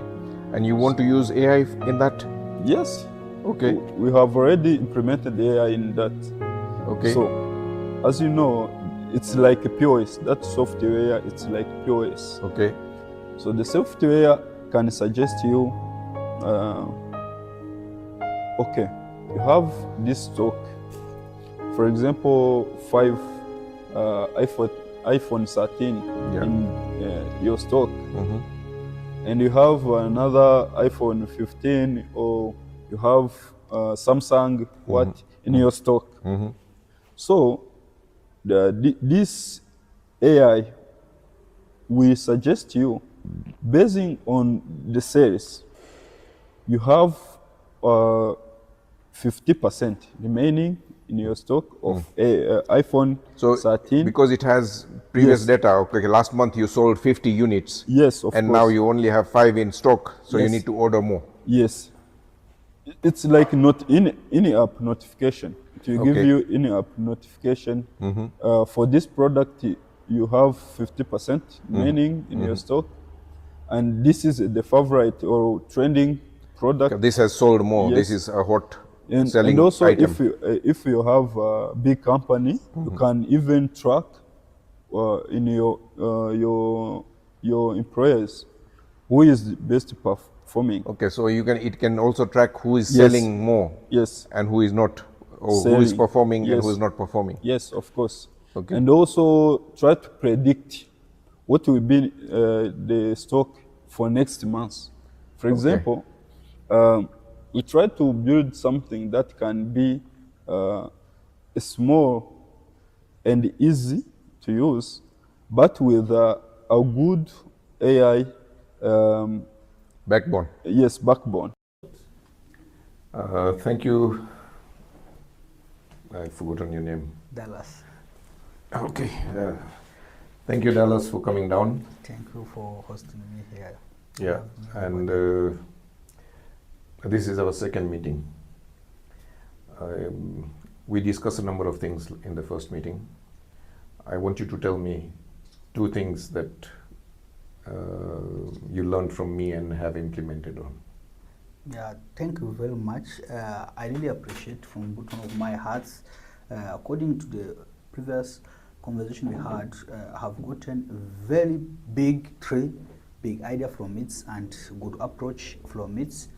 For example, first one I can say, the strategy I used from beginning of my business and where business is now, I have seen it is very difficult to do more than what I have done if I keep still Okay, so using you've same come to a strategy. limit. Yes, it's like limit of. So there is a ceiling that you can't go beyond. Yes, you can't go. But you see, usually even what is amazing is you find opportunity, but once you are putting it in that same strategy, profit is still same like one you have been making last year. Okay, so we are coming to an end of 2025. You learned a few things. What are you going to implement in 2026? How is 2026 going to be different for you? First of all, it is a new strategy as like a new year. Okay. Yes. Okay, so New Year's resolution, yeah, New Year's strategy. Yeah. Okay. Not only that, as we discussed, I was a person who used to be very feared of camera, but now I'm looking at it and there's no problem having it. Yeah. Which means this 2026, I have something I can share to people according to experience in their businesses. I have many things to give to the people, as even you say that more you give, the more you get as well. Yeah. And I've been very close to give you that to don't tell anybody how things works, how my business works and whatever. But according to the idea you told me, now I'm going to change that. And in 2026, I come with 40 cameras. Well, I've been doing it. I'm glad you are brave enough to face your fear and overcome it. First time we spoke, you said no cameras, please. I'm afraid of cameras. And one of the reasons why you used was that I get a lot of negative feedback. So a lot of people procrastinate going on camera because they feel, what is my family going to say about me? What is my father going to say about me? What is my wife going to say about me? What is my children going to think about me? Nobody cares.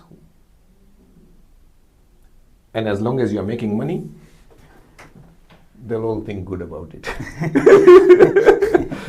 Yeah, at the end to justify the meaning. Yeah, so it was a fear that it was up here. It didn't exist in reality. You overcome it by just changing your thoughts on it, changing the values you attach to it. Before you attach the value of criticism, now you are attaching the value of creating, generating sales and generating marketing, generating revenue. You're using it as a tool. So that's one thing. You mentioned there were 3 things that you learned. Continue. Sorry for second disturbing things you. I learned, it was referred to an example of like if somebody want to give you a gift, you have right to take it or not take it. Okay, so it is up to the receiver to accept the gift or reject it. Okay? Yes. And what were you, in what context did I say this? In the contest, it was about I told you that I fear Camilla because of some people come and just drop bad comments like, your voice is not to be taken out or whatever. So what you told me is, take it as a gift. But this gift of that comment, you are the one who have to donate and say, is it gift I can take? Or I don't need to take it. If I don't take it, it will be kept for somebody who gave me that gift. But if I take it, it becomes yours. It becomes mine. So that was a second notch I got from it. Yes. Yeah, so this was in the context of criticism. So if somebody criticizes you and says you're a donkey, you don't know nothing, you're stupid, it is up to you as the receiver to accept it. Am I a donkey? Do I have big ears? Do I have a tail? No, I don't. You can keep your criticism to yourself. Thank you. I don't need it. Yeah? Yeah. So, okay, that's the second thing. Now, let's go to the final one. Yeah. The third one was about, let me say it's like a bad strategy. I was thinking, I will be behind of the scene and I will brand my company. But I'm not going to brand myself. Okay, so you thought as a way of hiding, you were using your company brand so that you don't have to show your face. Yes. My company work, but mine I don't need to. At the end of the day, you are doing the work, but you're using the company logo, company brand, so that you don't have to be seen. You can hide behind it. Okay. And how did it work?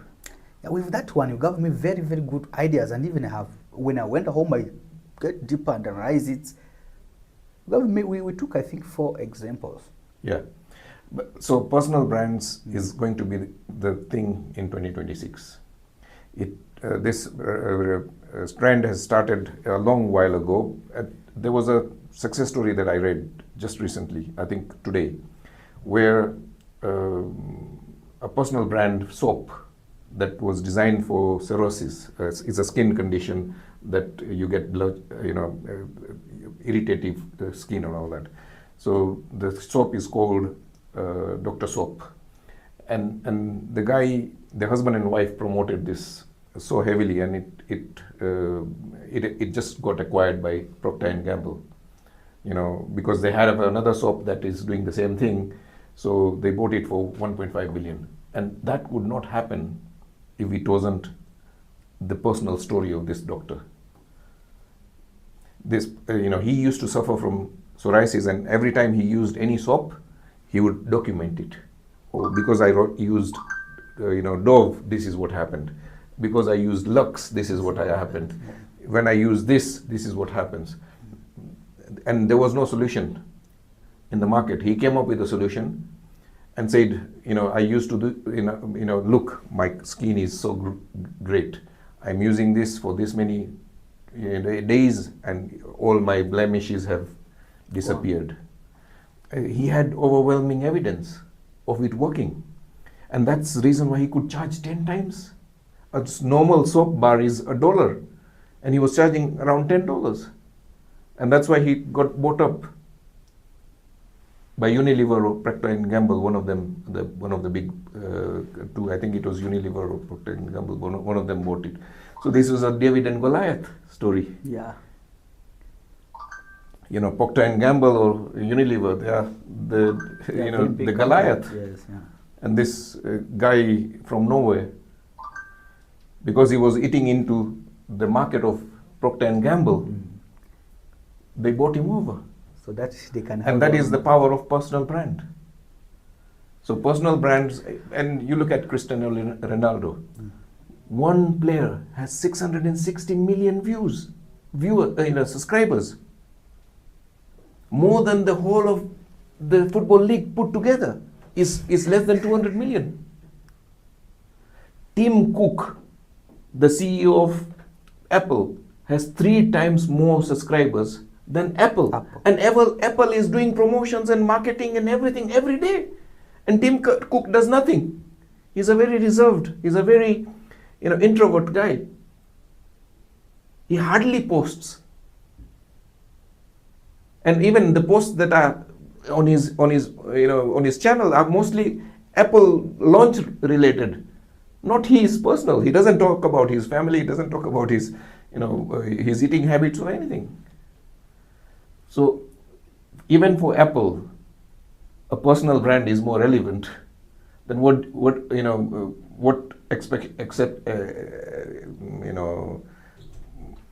why should we be any different? If for football, Cristiano Ronaldo is a better ambassador than Manchester United or Real Madrid or whatever, for your own product, for your own services, there is no better ambassador. There is no better sales and marketing person than you. And they'll connect more to you than your brand, than your company brand. Because a company is not a person. The company has no eating habits. The company has no lifestyle choices. You do. And that's why people connect to you. Because you are a human being. Tim Cook is a human being. That's why they connect to him, not to the Apple brand.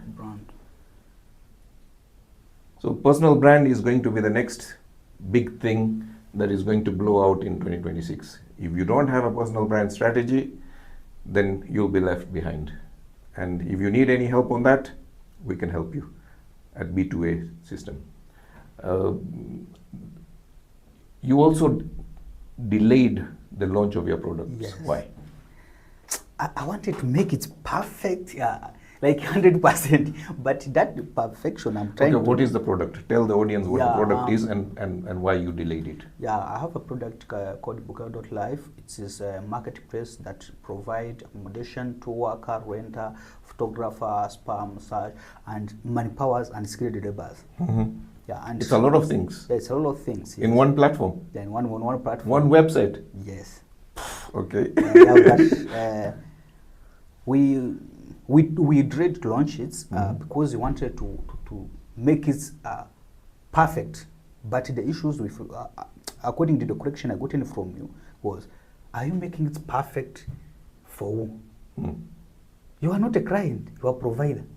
Where are you getting the ideas for what the client will need? If you don't launch and the client gives you the reviews that maybe this one is not working good, this one is not working good, then you collect. How are you going to position yourself as the producer? As a client. Yes, as a client, Yeah. and also act as a producer, which means I'm making my brain to overthink while living is a long door. Yeah, so a classic example is Apple launched Apple One. Apple One was an inferior product. iPhone 17. It took them 17 years to get to iPhone 17. And you want to get to iPhone 17 from day one. That doesn't work. And that all from your own little brain. You can launch it, do a beta testing with 500 or 1,000 people, and they'll give you the feedback. oh, this works for me, this doesn't work. Oh, this one has this glitch, this has this problem. Oh, whenever I'm booking an accommodation, I don't see this or I don't see that. That's a far superior, you will be able to make a far superior product much faster by doing this.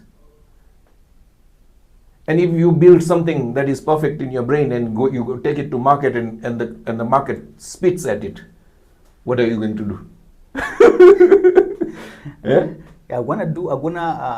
I'm gonna use that strategy you told about. We look for what the client are saying. I see what we can create. So I see even what can fit, because other things is, I don't think like anything client tell you have to do it. No, you have to accept it or reject it. Okay, this guy is complaining about, no sleepers in my apartments. Sorry, we are not a 5-star. We can't provide sleepers for you. You don't have to take that feedback, because that's not the level of service that you are charging or providing. This is just an example, but every price point has a service level. Somebody who is paying 3-star cannot expect to get sleepers in his bedroom. Yeah.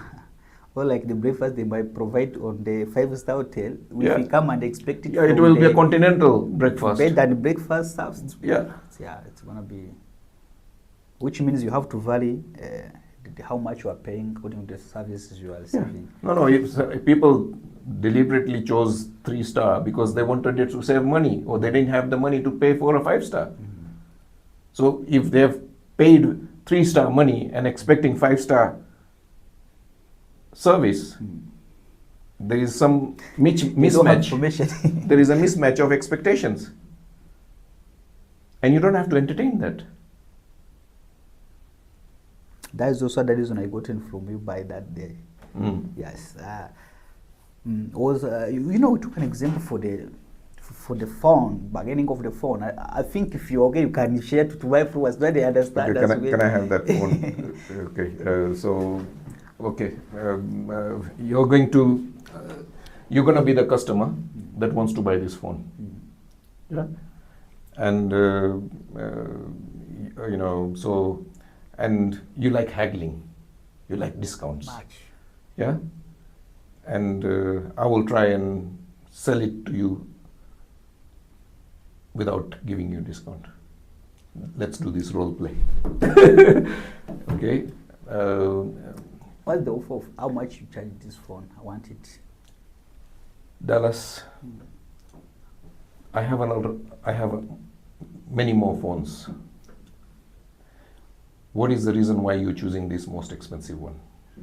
According to what I have seen from the catalog, the storage, the way it's working, even the recommendation from the people who have been using it, and even to the what I want to do, because I want to be storing my video as a content creator. So, and some of them are big, so this phone I think can fit. That's why I'm very interested on it. True. It is one of the best in the range, and I like your taste. I like that you're using it for business. In business, you want something that is reliable, that won't break, that won't run out of storage very quickly. It's a very good choice. Yeah. So, but I'm also glad that you're not using the D word, the discount. This is one piece I have in the store. I have 3 clients waiting. No, please, I need a discount. I need a discount, please. Because the person who gave me, the one who bought it last time from you, so he told me how much he bought it, and I think there is no long time passed. So I think you have to try and give me a discount. I will do even a recommendation for many people as well. So try to come back. Thank you for the recommendations. But as I told you, I have 3 customers waiting.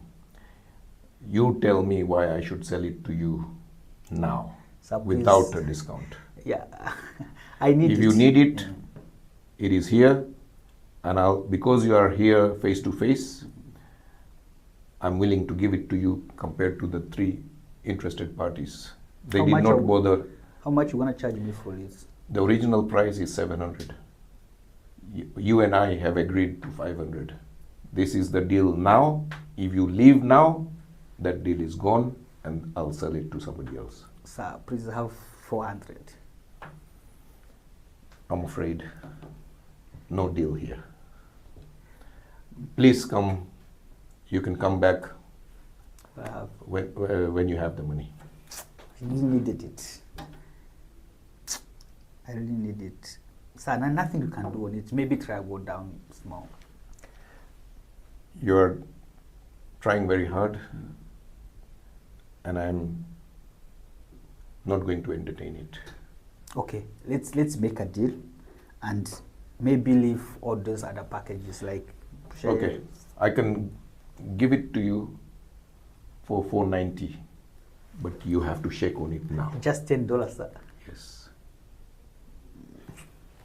Deal. Thank you. I like people who are decisive. Okay, now let's do a review of what happened. This situation is faced by most retailers every day. And every time you discount a product, who is getting the short end of the stick? Most time is seller. Seller. Why? Because he's cutting into his margins. Yes. And with most technologies, the margins are very thin. 10 years. And sometimes you go out of your way to please that customer, to get their money. But because you've discounted it so low and the person doesn't value it, they'll start coming with complaints. Oh, you sold me this and it doesn't do this, blah, blah, blah. And many times, even after giving discount, you see the customer walk away. And you've spent half an hour convincing that person. Why? Because you devalued yourself. By giving discounts, you're devaluing. And if I gave you a discount and it was only £10, but I want you to shake on it now and give me your credit card. Don't be shy. Once the deal, the handshake is done, ask for a payment there and then, or else that deal also goes away. Which means you don't have to be shy in the money. No. Okay. Supermarkets charge you fixed prices. Why are you paying? A lot of African supermarkets, are using fixed price policies, and a lot of customers are going to that. They are tired of haggling. They are tired of negotiating. They are tired of confusion. Supermarkets can charge fixed prices because they have fixed amenities. They provide you with a car park, they provide you with a trolley, they provide you with a bag, they provide you with an air-conditioned supermarket. The products are displayed uniformly, the price is consistent, it is displayed. When you go to a supermarket, you don't think of bargaining. Even many of us have started to just be taking without even looking at the price. Yeah. Because of clarity of message, clarity of pricing, clarity of purpose. If you want, you buy it. Or else you can go somewhere else. And when you really need it, you buy it at any cost. Yes. Yeah, so don't need to entertain discounts. Yeah, but you have to show that, okay, there was a reason why I said, I deliberately used, why did you choose the most expensive one? I deliberately made it, I only have one piece. There are 3 customers waiting. It's to create urgency. It's to create scarcity. Yes. Lack of availability. If you want it, this is the price. And leave it up to the customer to decide. Why are you going out of your way to please him?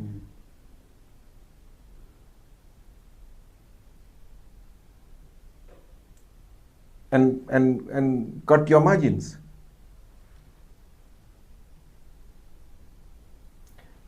There is no growth without profit. If you want your business to grow, then you need to sell things with a profit margin built into it.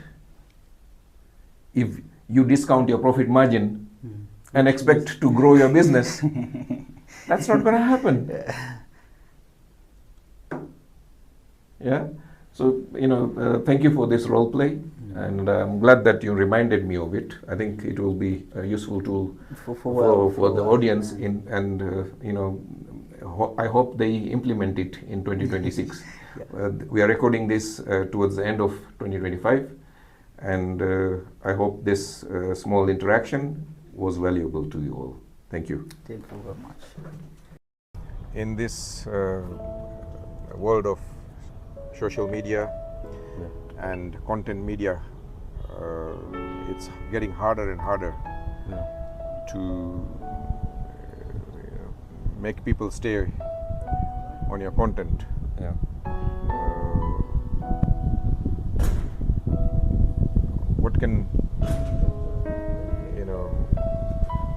What can somebody do to grab people's attention? Let's say you're selling fitness. How would you sell it online? If I was selling fitness, I would try to stop people scrolling by posing a question, something like that. Okay, pose a question. Pose a fitness-related question. I know people who can climb stairs and women who have trouble getting to wedding dresses. Okay. So if I were targeting the women, I would try something like how to help you lose your weight, something. Okay.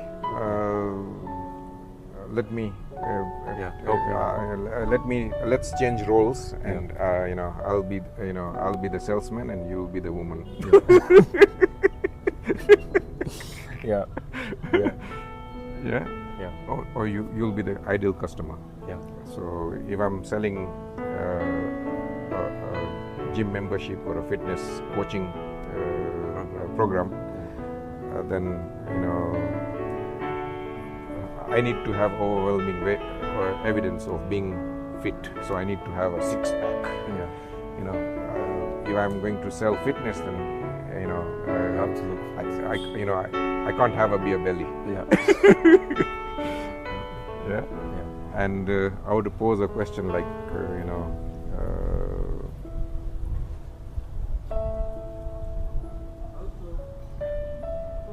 there's an upcoming wedding, and you feel that you're not going to fit into the dress. What can you do? Or would you like to fit into your wedding dress again? Something like that. So it's a question, and again, the question needs to be framed in a way that the wedding is okay. It will be. Would you like to, reduce 3 sizes so that you can fit into your wedding dresses? That sounds much better. My fitness coaching can help you achieve that in 3 months. Something like that. So it has to be outcome oriented. The question needs to be framed on a problem and a solution, and your service becomes the solution provider. So your fitness program or something like that becomes the solution for them to be able to fit into a wedding dress and look pretty. She's been chosen as a bridesmaid or something. She has an important role, of carrying the bouquet, or she's close to the bride, or she's nowadays they have a harem of bridesmaids. They have 10, 12 bridesmaids. All the friends from everywhere. They all become bridesmaid, and they all wear matching dresses and everything, and for an event like that, all women want to make an effort. They want to look good. And they want to not only look good for the wedding, but also for the cameras. So a wedding is a good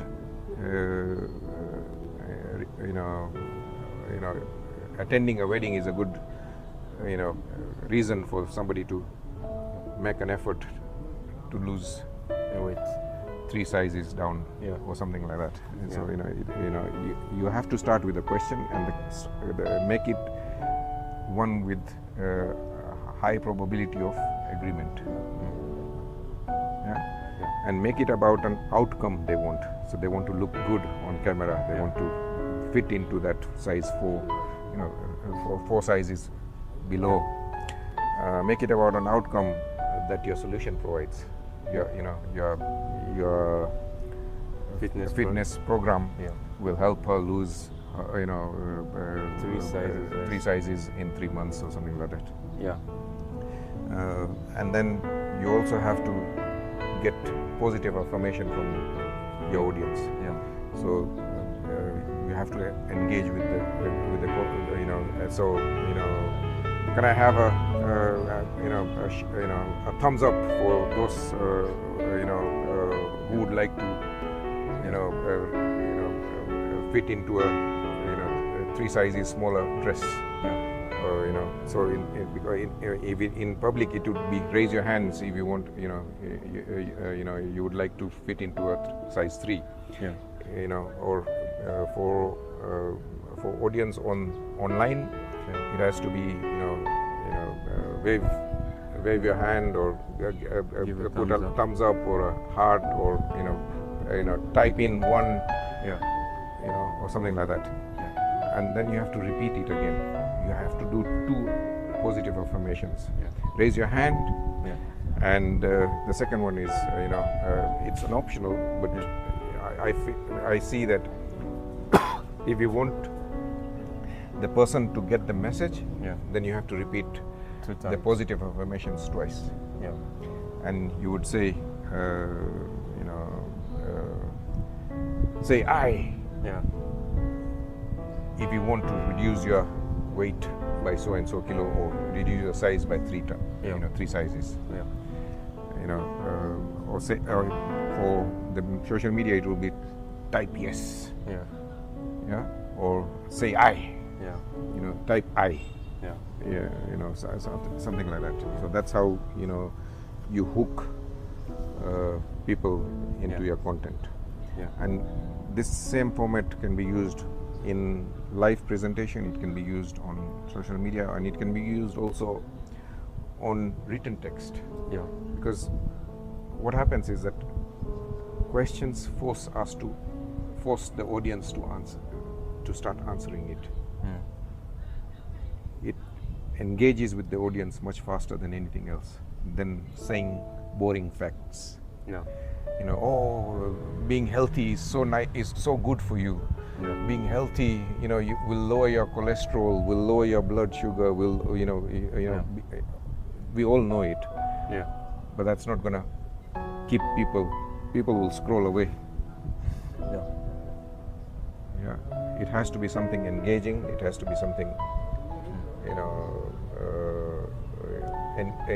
something that has a sense of urgency.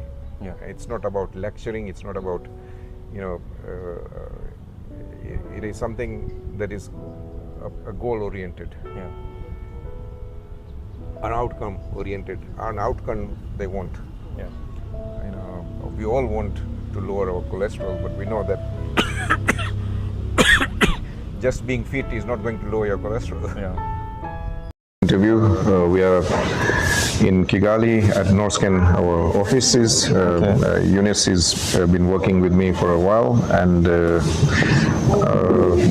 we are coming to an end of the 2025. Let's see what Eunice has in plan for 2026 and what he wants to leave in 2025. Tell me one thing that you want to not bring with you to 2026. Okay, thank you. First of all, I want to say thank you for this opportunity you gave me to explain myself. And to be back on that question asking me, the things I really want to avoid it on my 2025. Okay. So that thing I want to leave it for 2025 before I get 26, and is my wasting time first, because if I remember myself, I used to wasting a lot of time enjoy with my brother, watching the movie, doing the fun things, I think, more than to be concentrate on my personal challenges. So I really want to avoid the procrastination, right? And as I can challenge myself to be on the right place I should be. Okay, so what I can sense from what you're saying is that you're consuming a lot of content. Exactly. You're watching movies with your brother. Exactly. You know, you're checking a TikTok or Exactly. YouTube or whatever. Exactly. Humans can't exist in vacuum. If you're going to leave something, you need to replace it with something. Exactly. Okay, if you're going not be consuming more content, what are you going to do? How are you going to replace it? Okay. What are you going to replace it with? Okay. To replace that, instead of wasting too much, I'm gonna be constrained myself more than boost myself to learn new skill, and also to find a way to enjoy what I really want to do. As like, for instance, currently I'm doing filmmaking, production TV. I used to design something, on my computer, Photoshop, whatever, something like that. I really want to use that skill to boost myself, to use that on the good side instead of using on the bad side. So you want to go from consuming to creating content. Exactly, to create content. Yeah. Exactly. Okay. Exactly. Because consumption, consuming content, nobody pays you. Exactly. Yeah. But if you create something, Yeah. you can monetize it. Exactly. You can make money out of creating something. That's a good idea. And not from consuming. Exactly.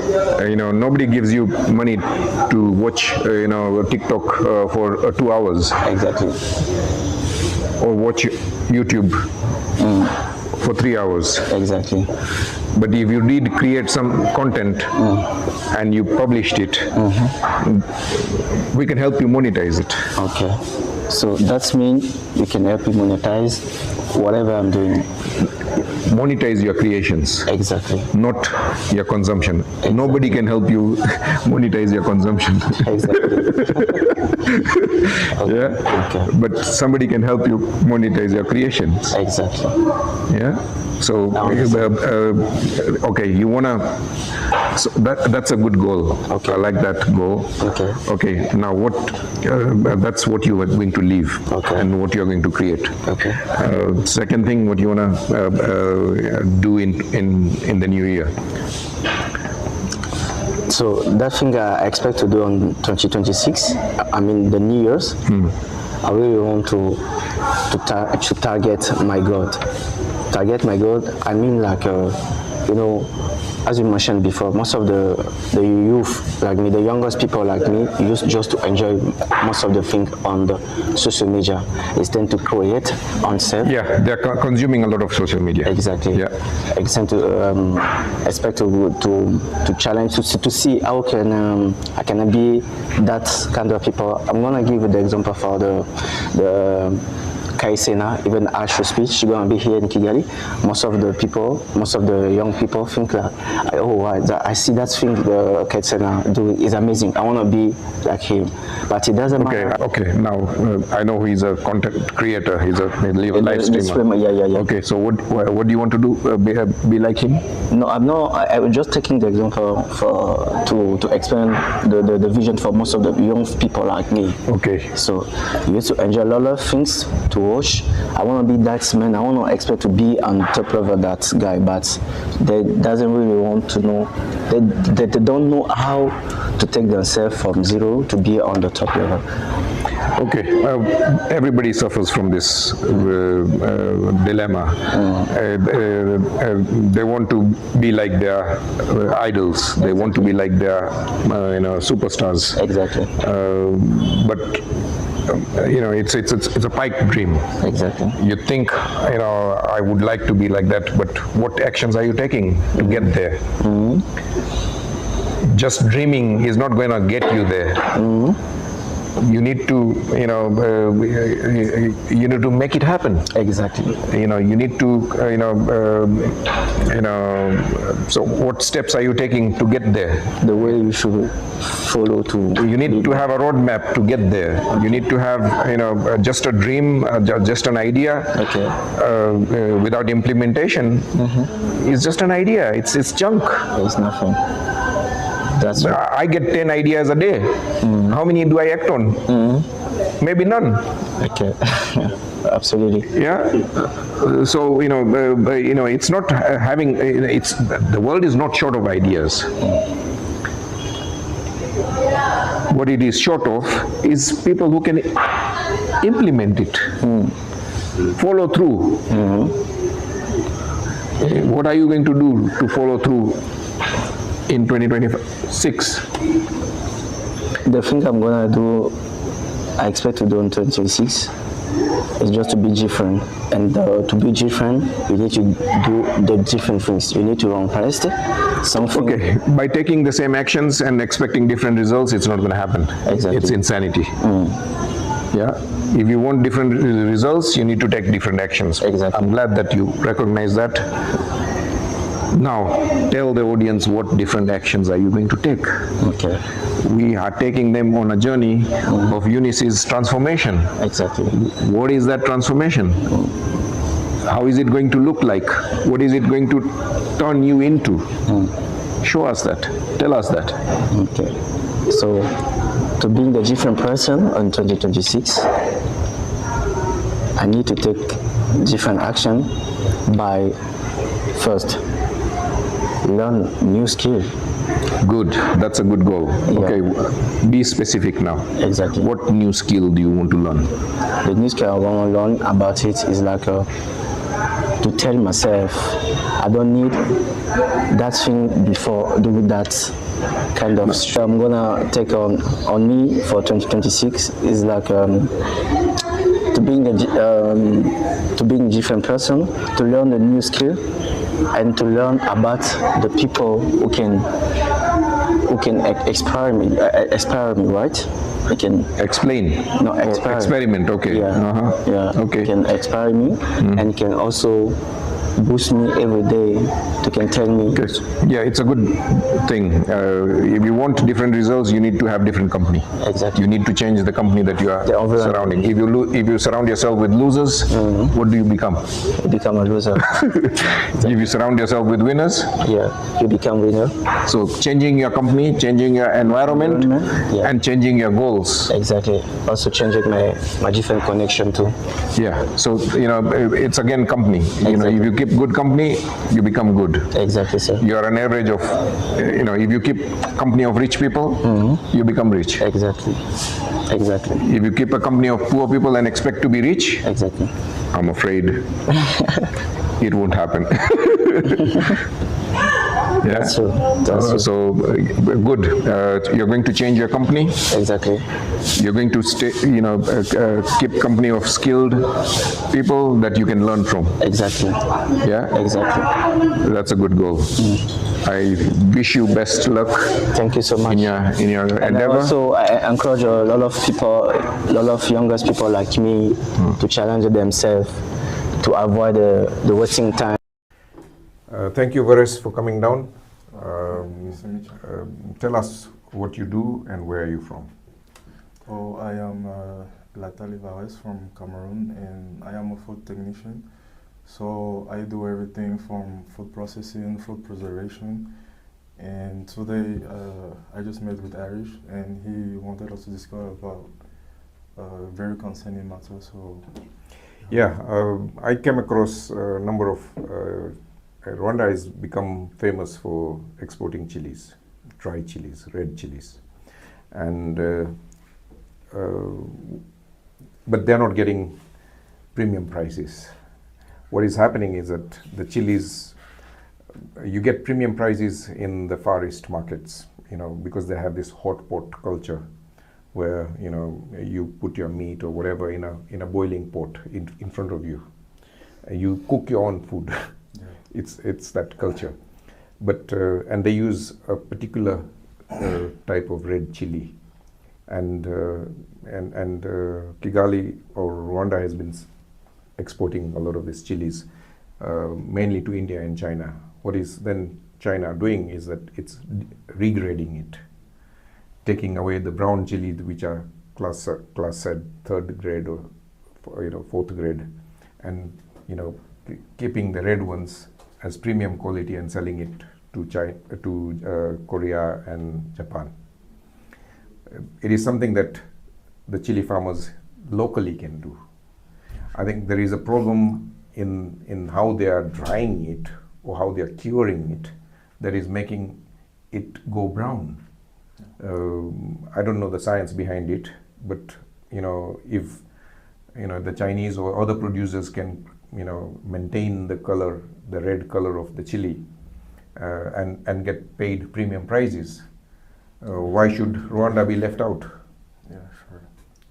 Rwanda, and they already dry chilies. It just there is no preservative required. No, nothing is required. They could the Chinese are vacuum packing it, grading it, vacuum packing it. The Rwandese can do that. Yeah. You've been in packaging, so tell us about what entails in vacuum packing. Okay. So first of all, to start with, the browning process starts from the harvesting. So chili is something that is really affected by the sun. Okay. Yeah. So when you're harvesting, is it sensitive to light? Yeah, or sure. to heat? Which is it? It's sensitive to UV light and visible light. So UV light and visible light kind of cause some breakdowns in we call them like polyphenols. Okay. Yeah, it causes some breakdowns and it starts changing the color. So from the point of harvest, there's kind of like a degrading that already starts. So as soon as it is off the plant, or Exactly. The process of degrading it already starts from that point in time. Okay. So from the harvesting, they have to make sure they kind of harvest and keep it in like dark containers or dark polythene or something. Exactly. Okay. So that the sun doesn't like kind of affect the product.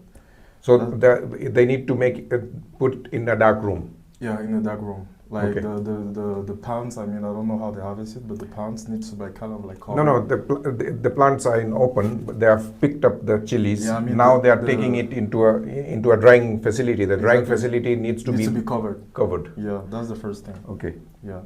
So during the drying process, they need to make it as short as possible.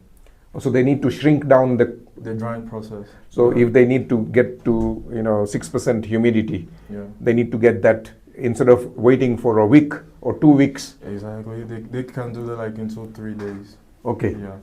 So because we have a common misconception about drying. Drying is not mostly a problem. Heat is not the heat is not the main. No, temperature is not the issue. Yeah, temperature is not the issue. The main issue about drying is ventilation. Okay. So we can do that like at room temperature, but it needs like some very good ventilation. So if somebody did a cross ventilation, they pump air from this side and suck it on the other side. On the other side, yeah, that way. Because what happens is that as much as the chili is liberating like water, it needs like ventilation to. So as soon as the water comes out of the carcass of the chili, it needs to be blown away. It needs to be blown away for the drying process to go out to shrink very fast. Okay. Exactly. So it's not about the heat; it's more about the ventilation. Okay. That is the second thing, because when the drying process is too long, with the water inside, it gives room for the microorganisms inside to use the fungus, water. Bacteria. Exactly. There'll be mold. There'll be mold and there'll be browning. Like because water is the microorganisms that are responsible for the browning. Yeah, everything lives on water. Exactly. Okay. So the water is like a medium for them to continue to thrive. Yeah. That's the first thing, and the second thing is the heat. The heat doesn't need to be very high because it is not even good for the aroma of the chili. So the aroma is also affected by temperature? Yeah, the aroma is also affected by temperature. So the smell of the chili or the taste of the chili? if you even realize it, if you raise the temperature very high, like the whole home is going to smell chili. That's the aroma of the chili that is leaking out. Okay. So at the end of the day, when the drying process finishes, the chili will not have as much as aroma as you will want to, and it will not be as much as like the intensity, spicy. the heat intensity will go down. Will go down a little bit. Okay. So you need to shrink the drying process as much as possible to make it as short as possible to preserve most of the spicy taste and the aroma of it. And also the color. And also the color. Yeah, because the color is what is giving them the premium prices. Effectively. But also, I didn't realize that also the intensity of the heat. The intensity of the heat is really critical too. Yeah. So the taste, the spiciness, the heat of the chili, not the temperature. Not the temperature. Okay. And the third thing is the conservation. So when you vacuum pack it, from then, even when vacuum packed, even when dried and vacuum packed, it is still sensitive to light. So you should also package it back again in a dark container. In a dark container. So all the process should take place inside a closed environment until the packing. So immediately it's inside the box. Once it is boxed, also it should be in a dark box or something. In a box, like in a carton box, is okay. So when it's inside the carton box, then you can send it out, and it can be. So like we have in the cold chain. You know, in refrigeration, you need to maintain the cold chain. If it goes about a certain temperature, if it is exposed to more light, if it is exposed to more temperature, then the quality will deteriorate. The quality will deteriorate. There's some kind of damage in that the light. It kind of affects the product by then. It is a solution that all chili farmers and exporters in Rwanda need, and not only in Rwanda but the whole of Africa. Yeah, sure. Can you provide these solutions? Can you become the solution provider? Oh, sure. There are some solutions provided. You know, when you already know the problem, there's surely a way to solve it. Like in engineering, they say that identifying the problem is 90% of the work. Exactly. Fixing it is only 10%. It's only 10%. So as long as the problem is already identified, as long as you know exactly the problem, you can easily find out a solution. As I said already, like from the harvesting, they have to make sure it is kept on, it is protected from the What sun. is your background? You did some preservation in your country? Yeah, I did a lot as a food technician. I was working on these natural juices. You know, liquids are more like, the preservation of liquids are much more difficult. So we were making a lot of natural juices, and we weren't using preservative in any way. So you had sugarcane juice, apple juice, orange juice. Exactly. And we weren't using any preservative, and we could hold the product for like a year. The natural juices. So which juices, namely?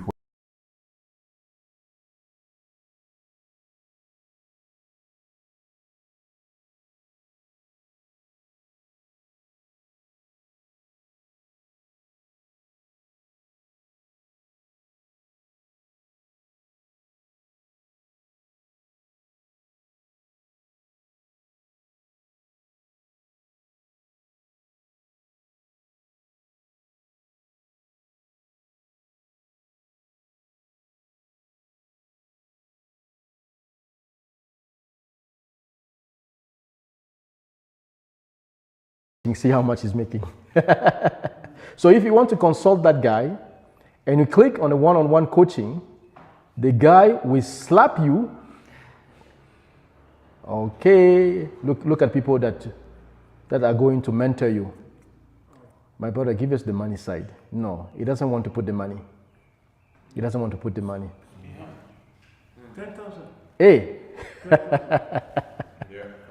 You see what we talked about last time? He's asking the question. Are you able to afford a minimum? For 10,000, you remember, it's exactly what you were saying. Exactly. Now you tell me it's impossible. Do you know the guy maybe is overbooked? The guy doesn't even have time anymore. Maybe he has 10 clients a week. So he's probably making $100,000 a week just from his coaching. You have to say, this is my budget, or this is not my budget, so I won't apply.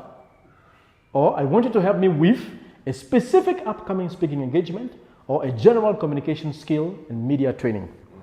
We need to take inspiration of this guy. I'm happy this is recorded. Let's take inspiration. We will have very good ideas for what we do. All right, let's take the last one. Let's change the niche. Let's take something else, something odd, something weird. Apart from cooking, traveling, give me something weird. I just want to see the business models. Home remedies. Home remedies. Yeah, that's very nice. Home remedies, but there are not many Africans, unfortunately. Africa has more plants, more natural plants, but there are less Africans giving tips on home remedies. Look, white hands, white hands. These are white hands. It's unfortunate. Okay, so look at this one, for example. This is the home remedy. He's even using AI for the voice. So this one is, what's the name again? 11 Labs. Yeah. Yeah. One second, and we get to there. So I have clicked on the link in bio. The link in bio, he has used Tiny URL. Tiny URL is a link shortener. So if your link is very long, you go to tinyurl.com and then it will reduce your link so that people can see it very small and easy to memorize. That's the reason why people shorten links. Even all my affiliate links, they are not the original affiliate links they gave me.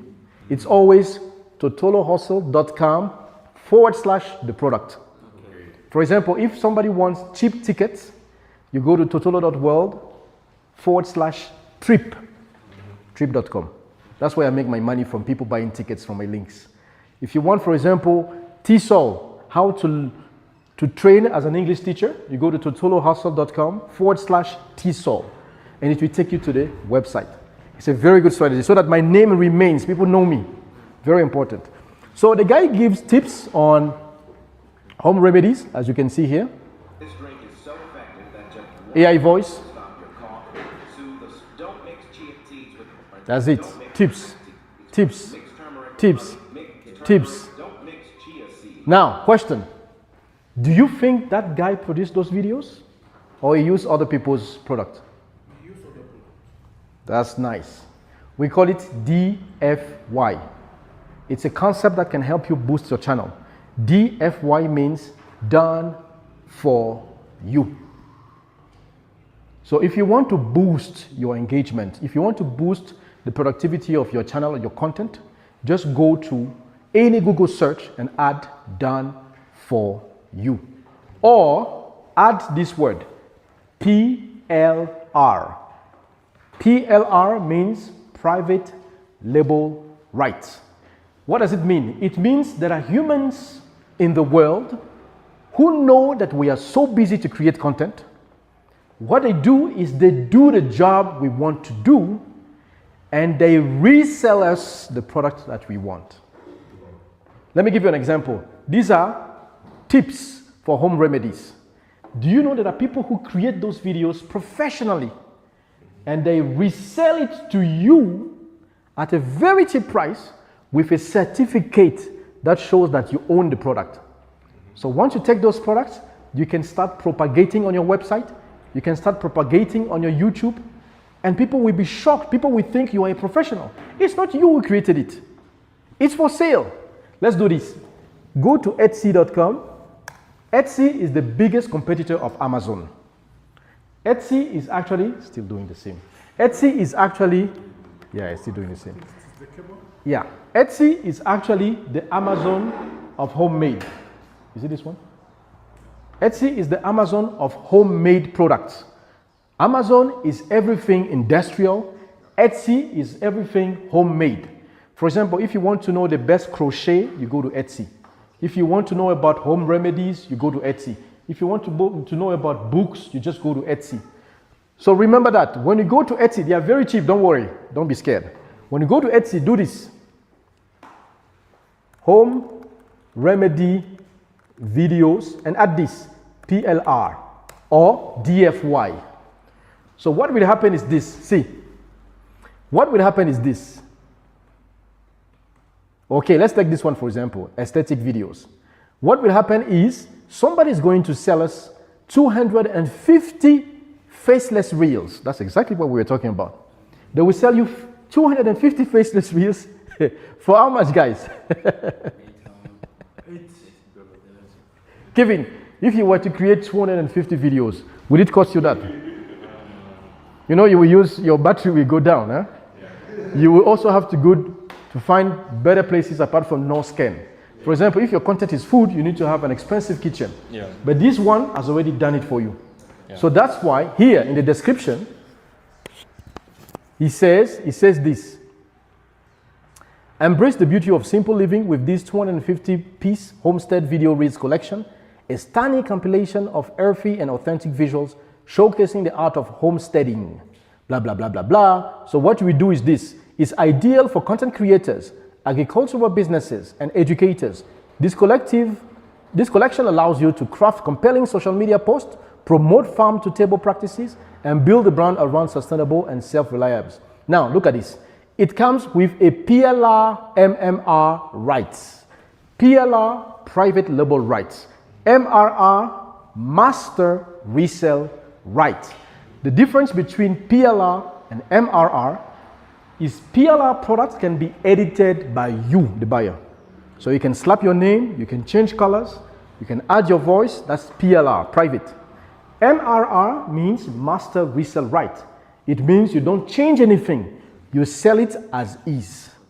So for example, those videos, don't add any voice. Don't do anything. Just post it as is. Now, when you receive a copyright claim, like the video doesn't belong to you, show them the certificate, because she said it's included. So when you show them the original certificate, nobody's going to sue you, and YouTube is not going to block your channel, because you have the right to resell. Is it not a good idea? Instead of creating from scratch. So you can rebrand, you can resell, you can make them a valuable asset for anyone looking to share, teach, profit from the homestead. Beautiful. So guys, I've given you that concept, PLR or DFY. My best shop is Etsy. So let's say, for example, you're a woman and you want to motivate other women, like boss ladies, women entrepreneurs. That's what you do. You just do women entrepreneur videos PLR or DFY. Let's go. So you see those many ladies who are struggling to create content? Just tell them to go to Etsy. Look at this one. This one is going to sell you 800 business women videos for how much? 70% discount. It's crazy. And it's melanin videos, which means black business women. That's good for African ladies. So this is what you have. Look at the package. Look how beautiful it is. Look at professional it is. Instead of our sisters sleeping with big guys just to have a video, you know, most African ladies, do you know how they create content? Who can tell me how they create content? They sleep with big men. Yes, 90% of African ladies' videos that you see on YouTube, TikTok, in a 5-star hotel is after sleeping. Do you believe me what I'm saying? It's sad.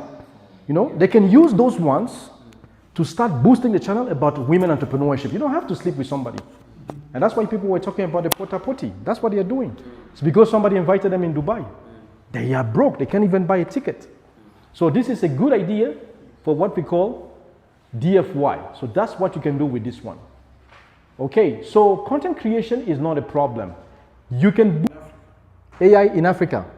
AI Consulting. Yeah, in Africa. Hey, this is a very hard niche. I don't think there's something like that. Okay, somebody say AI consulting here.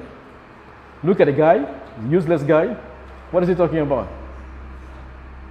Oh, how I make $100,000 months in 2025.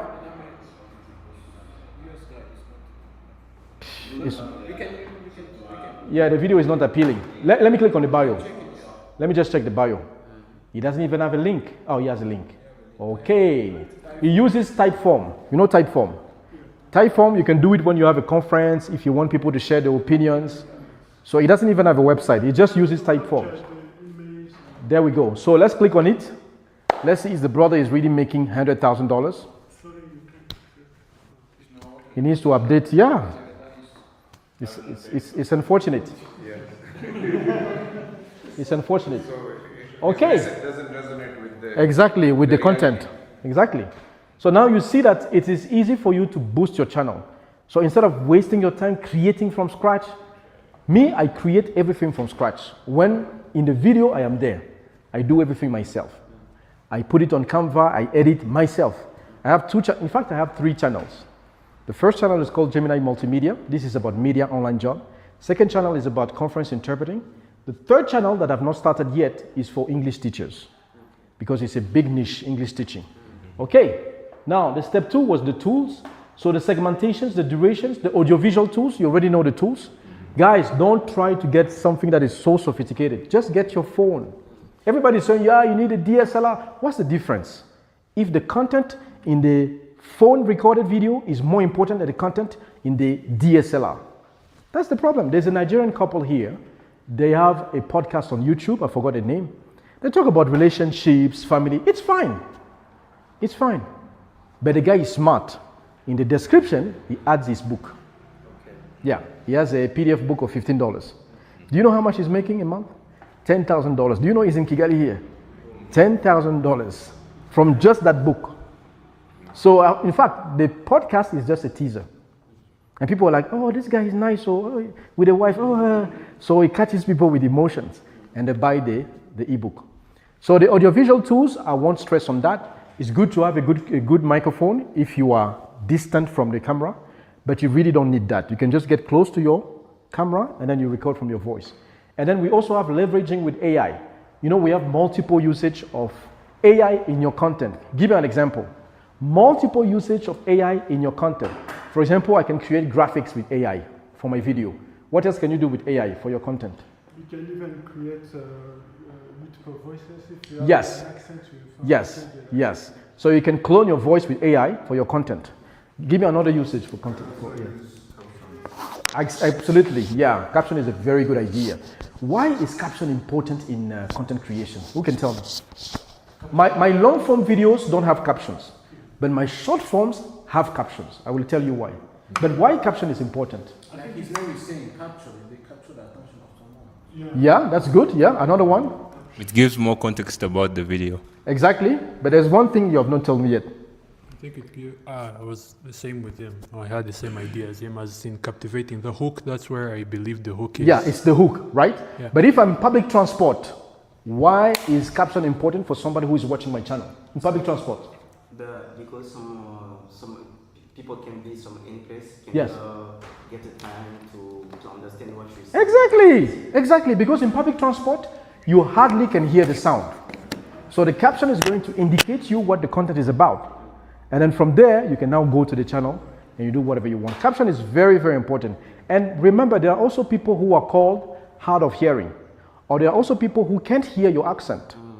So the caption helps them understand exactly what you do. I've seen YouTube videos where when Americans explain, and Indians are like, you are too fast. I've also seen YouTube contents of Indians, when they explain, Americans are like, bro, can you use another language? You see why it's important. So clarity is very important in your content. So that's the leveraging with AI. Now, let's talk about your reward. I've segmented it into 2 parts. The natural reward is your views and your subscribers. You know the rules with YouTube. 4,000 watched hours, 1,000 subscribers. But me, I don't have any of that, but I'm still making money. On my YouTube, I have about 900. On my watched hours, I have like 3,000. So I'm not even qualified yet, but I'm already making money. You see why it's important to use my strategy? Because if you don't do that, you will suffer creating, until you give up and your next job will be teaching kids because you are discouraged. So we have views, we have subscribers. I know TikTok has something called TikTok Shop. What is it about, TikTok Shop? What is that? What are you supposed to do in TikTok Shop? Make it affiliate, it's affiliate marketing. Okay. Sell the product of people. Oh, you sell people's product and then they pay you for that. Even you can have also your own products, but sometimes, like you are saying, it is better to sell the product who is already established, well-known. Yeah, well-known. Absolutely. Yeah. But how do you make money with live Facebook and live TikTok? How is it possible? Live videos. There is live shopping nowadays. Yes, yeah, live shopping. You know, where like what is happening in China. Yeah. So people talk about the product Yeah. how it was made, how you can use it, and people buy through that. Yeah, they buy into that. Do you have another idea? I was thinking the gifting. What is that? Yeah, this is a concept I don't know about. People talk about that. What is gifting? It's like maybe like while you're doing a live talking Yes. about something, some people can gift you like flowers and they have monetary like exchanges. So for you can that gift. convert it into money. Yeah. I've heard people say, give me hearts. What is that? Give me hearts. Yeah, like exactly. Oh. Yeah, like exactly. Okay. Yeah. So when it's okay, so those ones are money. Yeah. Yeah. The one who called the lion. Yes. Make like I think like 300, something like that. Yeah. Like price. Yeah. But I don't like that business model. It makes you look like a beggar. If you check my YouTube videos from video 1 to the most recent video, any of my video in my life, I have never said like and subscribe. I hate that. I hate that. Exactly. Exactly. There is one platform where people can make money teaching a language. It's called preply.com. If you want to teach on that platform, you are going to make a video of yourself. You tell people what you want to teach. But guess what? If you dare say, please get to my class, they'll block you. They say they don't want beggars. Why? They say they already have a name. It's like Nike telling people, please buy Nike. Do you think Nike has time to do that? They'll just show you the Nike, and they know people like it. So avoid begging. I've seen even videos on YouTube. It's like, before I start, for those who don't know me yet, please subscribe and like. No. It's not good. Because as long as your information, your content is key, somebody will stick to it. Will be like, this guy has good content. Let me just like it. You don't have to say it. When you say it, it's not good. It reduces your credibility. It makes people believe that you are just here for money. So act like you are not even interested. Show them that you're already healthy and wealthy. That's why they stick to you. Remember that, okay? So don't do those likes, don't do that. You can say contact us for more details. Me, I always say description below. Okay. Description below. For booking, description below. But I never say like. But let me tell you, my Conference Interpreting in Africa channel is boosting more than my normal YouTube channel. Why? Because I'm targeting students and they are like, they contact me. I can show you the message. This morning, somebody say, hey, I saw your video on YouTube. Please help me. Mm-hmm. Because you change people's lives. And those guys, any moment I post a video, the next 1 hour, 500 views. I'm like, what is that? So this is how you're supposed to be. Okay, next, trust and legitimacy. That's exactly what I was talking about. Trust and legitimacy. Make sure you are an authority. Don't come and gossip, because gossip is speculations. Gossip is not truth. Gossip is what people are saying. And that's the big problem in Rwanda and many African countries. You talk about somebody else's life. Oh, Chris Brown has slept with Keisha Cole. Who cares? Who cares? You see the problem with gossip news channels? They fade quick. Because whatever happened, the accident, the sleeping with somebody, it's just for a week. It's just like news. Then the following week, people forget. You know it. Yeah, they forget. They go about something else. But if you show the secret on how to create PayPal in Rwanda, do you think it will fade? People will still need it, even after 10 years. Yeah. Put something that is factual and lifetime, that never changes. Next, less than a year old. Hey, he could stick to the screen the whole day. And we were busy doing something. I'm telling you, it's not easy to raise kids. The moment my kids hear Coco Melon, wow. Just go on YouTube and put Coco Melon kids reaction. You will just laugh. And these guys are making a lot of money, the Coco Melons. I want somebody to do an investigation. Please check Coco Melon YouTube channel and go to the link description. Let's see if there is a store. Because I know they have millions, billions of kids. But check if there is an added product, because that's what we are here for monetization. So check Coco Melons for me and see if they have a store, they have merch, they have videos for sale, they have a course to offer to kids that look at that added value. So you check it out whilst I'm moving to the next one. So that was about the niche. Number 2, your tools. Very important. Very, very important. Your tools. The number 1 I was talking about is written. And this is the case of my brother here. He's so good at writing. So for his case, specifically, he doesn't need a video content. He can just use a blog. That's still content creation. Just that a lot of people, me for example, I'm so lazy in writing. He can do that. So he can use his blog for content writing. Now, the big challenge that the brother has is how to generate traffic to come to his blog. That's why in his website, in his blog post, he has to bombard it with affiliate links. Very important.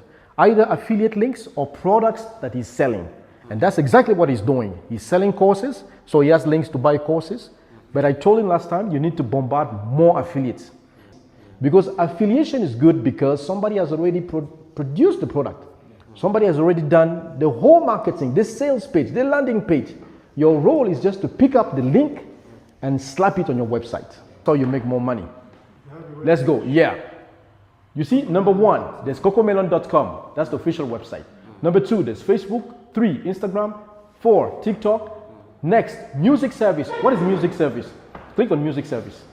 They have music service, they have iOS learning, and they have Android learning. What do you think the learning is about? Do you think it's free? No, they will ask parents to pay. And those parents are desperate. They are ready to pay. This is the music. Look at those music. This is the music they play on Cocomelon. Is it free of charge? Just check it out. It's not free. People pay for it. And guess what? Parents play that music 24/7 for the kids. To sleep, to play, or when they are agitated, they play that music and it soothes the kids because the kids remember that it's from Cocomelon. So this is how they are monetizing. So don't look at the views, the subscribers. That's not the problem. The problem is here. Exactly. So you can play, but this is just a sample. If you want more, you go to Spotify and you have to buy. So that's how they are making money. So now they also have an Android and they have an iOS. That's extra money because those apps, the beginning they will give you a free version and then they will tell you subscribe if you want your kids to take part in our stuff. That's it. Okay, let's come to tools now, guys. So the tools, yeah, they're telling me a password. Yeah, they should have made it without passwords. Anyway, maybe I'll need your help. The tools that you need to use for content creation, number 1, he has the written tool. So his tool is the writing. That's his tool. But my tool is the video. I like the video. Why? Because I believe nowadays people are so lazy to learn. Very lazy. People are not ready to read. In fact, people prefer to listen to a book than to read a book nowadays. Why? Because we are busy. And number 2, if you ask somebody to read a book of 100 pages, if the person is a corporate, it might take a month. But if you turn that 100 page into an audio book, it can take 30 minutes and the guy is done with the book. Why? Because he can listen to it when he drives, he can listen to it when he's at home, he can listen to it when he's, sleeping, he can listen to it when he's on break. That's the power of audiobooks. And Amazon understood it. That's why they created audible.com. That's why they created acx.com. ACX is Audiobook Creation Exchange. ACX is the back office of Audible. Even Bill Clinton created a book. Even Obama created a book. Even Michelle Obama created an audiobook because they understood that people don't have time now. Time is a big problem now. But if you listen to a book, you can consume it very quickly. So that's why I was talking about the importance of having that tool. So I think there's something like you should go somewhere, yeah, something like that, and then pick. I remember there was something like that. Yeah, I believe Siaka can help us with that. But anyway, so whilst he's trying to do it, let's go. Now let's go to segmentation. This is one of the most important part. I call it segmentations versus durations. Question, your videos, what is the normal durations? For each videos that you produce, what's the duration? Let's take YouTube. Do you have a YouTube channel? Recently, but give me the duration of your videos. Not more than 2 minutes. That's your strategy. Okay. Do you have any content? Yeah. Yeah. Where? Let's start from YouTube. On YouTube. On YouTube, I used to post the kind of video I edit it and yeah. post it. What was the duration? The duration can take me like 3 or 4 minutes. Yeah, that's still good. I like it.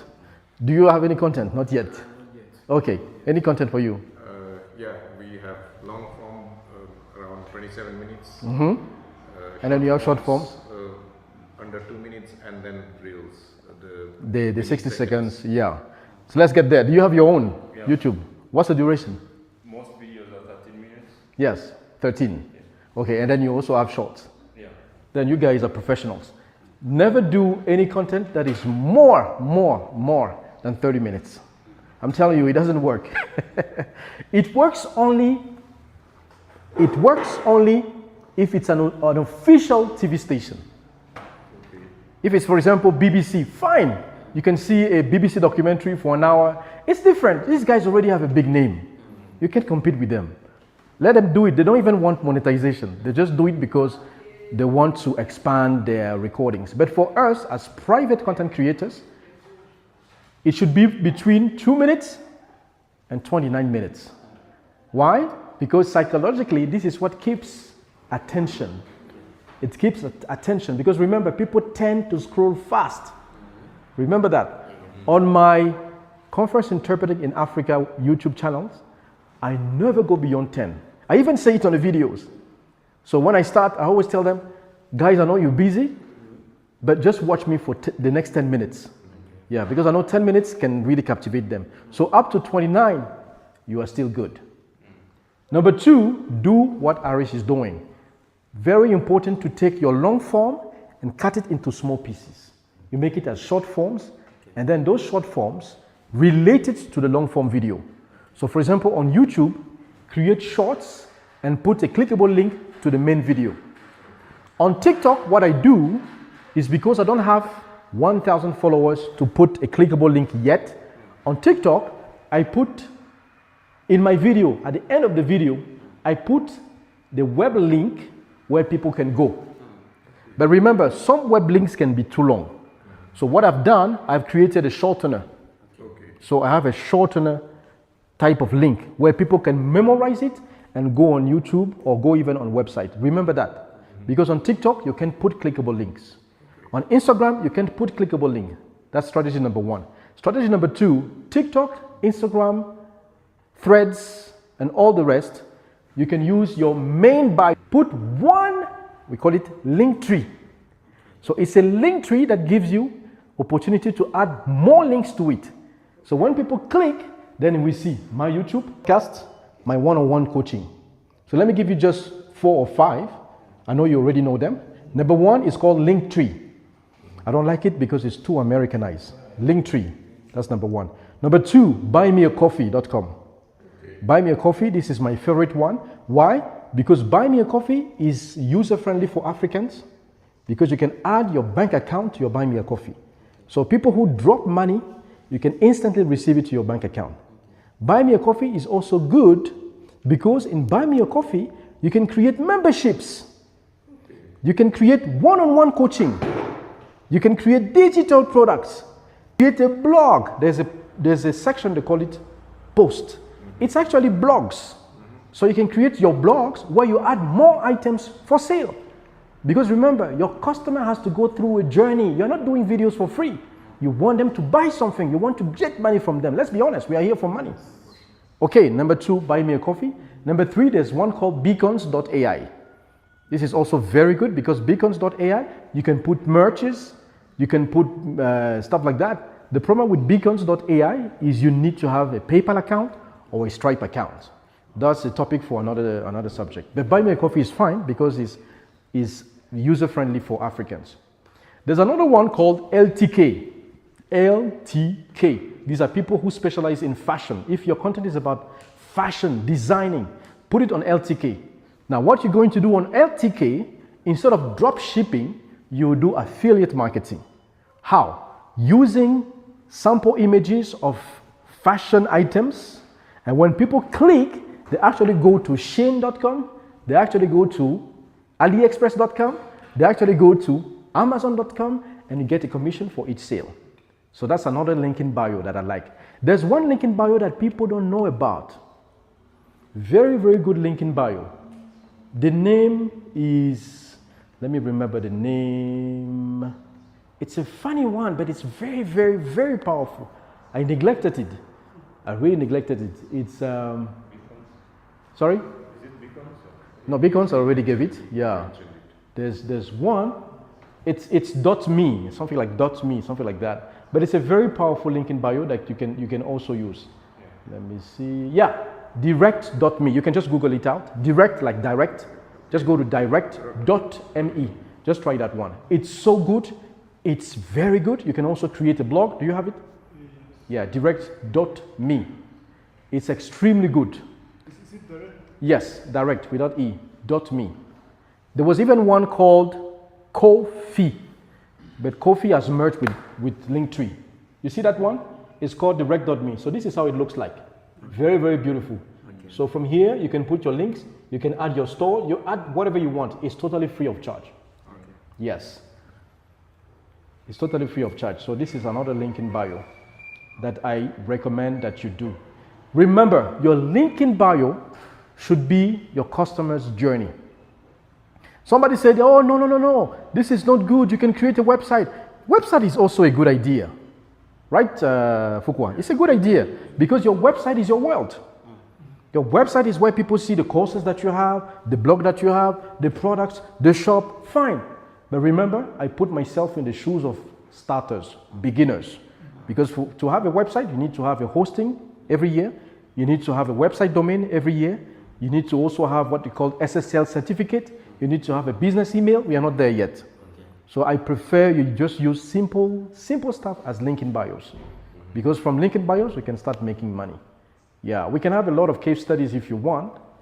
So let me just give you an example. Let's go to let me see if I can go to the browser. I just hope the browser will pop up. Yeah. How can I make sure the browser will pop up? I think I have to change the connect mode to, is it duplicate? Yes, I think it's duplicate. Okay, so hey, thank you very much. So let's just do this trick. Let's go to tiktok.com. We'll just see a case in point. Okay, let's go to tiktok.com. Give me just one topic, guys. Just one topic. TikTok.com. Yeah, let's go to TikTok. Give me one topic. Business mentoring. Business? Mentoring. Yes, that's a very good topic. You know what they do in business mentoring? They use what we call motivational videos. 90%, I guarantee you, 90% is motivational. Yeah, see, you see what I told you? It's motivational. You see? Motivational. See? Motivational. Okay, who can tell me why they use motivational? Okay, who can tell me why? We are in business, right? Yeah. But they always put motivational videos as content. Who can tell me why? Because of mindset of business. That's right, the business mindset. Business requires change of mindset. Excellent. Another reason. Why motivational? Because many people are broken. They have psychological issues of not having that motivation. That's right, the confidence. I agree with you. Another item. Why do they use celebrities? Big guy. This guy is probably a big guy. Why them? Why not an ordinary person from Nyabugogo? Why these guys? Because they believe like those people that have made it. Yes, they are role models. Excellent. But now let's look at the trick. Let's look at the bio. I'm clicking the bio. Look at the magic. You see what I told you? So technically, that's his link in bio. Mm-hmm. So the guy doesn't make money from TikTok. No, he's not making money from TikTok viewers or stuff like that. That's not what he's interested in. He's making money from this link. So forget about 1.5 million. I know this is the dream of every African, having 1 million followers. That's total bullshit. I'm telling you, if you wait for this, you grow and you die. Don't just look at that. Don't focus on that. Focus on the clickable link. So he calls himself global speaker, venture investor, author, only page. So let's click, see where it's taking us. You see this one? He's taking us to his own blog. And then on his blog, he's now bombarding us with his services. So at the top, he has phone number for contacts, apparently in South Africa, the business email, the press room, Diary of a Black Dragon, and the shop. Let's take the shop. He even has he even has bookers. You see the bookers? Yeah. Yes. So here's the shop. Check out the shop. The guy is making money. He's selling motivational content. Do you see the strategy? So your link should be where you make money. That's your link. Okay. Now, let's come back to the YouTube channel. The guy has so much. Look at that. He even has something called public speaking. So if you want to invite him for public speaking mastery course, he has not put the price here. He will slap you. This guy is very smart. You see, the Magna Carta of Exponentiality, $24. Business and life lessons from a black dragon, $19. This guy is terrible, huh? Masterclass with Vusi, 6th of November 2025. This is crazy. Let's check out the price. My God. He's making money, yeah. He's making money.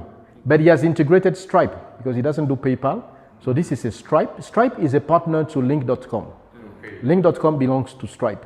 So once you put it on your back office, you can collect money from people's bank cards. Now let's come to him. You see that? Motivational, motivational, motivational, motivational, motivational. Okay, some videos are his, other videos are not his. Let's take another motivator. I want to take a motivator. Yes, yes. Let's take public speaking.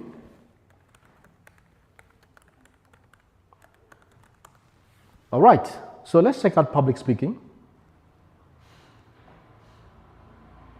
Okay, I want to take, this, okay, this channel is fine. So this is Obama, we already know Obama. That's faceless. So he's the one speaking and he takes the so-called graphics, put it together. The guy is very intelligent. The channel is called Speaking with Yasir. Let's click. You see the link in bio? Okay, he has 1.3 million followers. And then he has a few tips, short videos. He's an authority. He's on camera. He's not shy. So he's not camera shy. This is not faceless. Let's click on the link in bio. See where the link in bio is taking us to. Okay, the link in bio is taking us to his website. See, straight money. It's money. He has online classes, one-on-one coaching. Let's take the one-on-one coaching, see how much he's making. So if you want to consult that guy and you click on the one-on-one coaching, the guy will slap you. Okay, look at people that are going to mentor you. My brother, give us the money side. No, he doesn't want to put the money. He doesn't want to put the money. 10,000. Hey.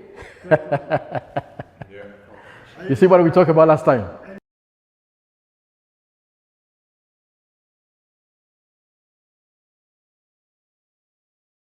All right. Good morning once again. My name is Stevie Dayengjada from Gemini Multimedia Limited.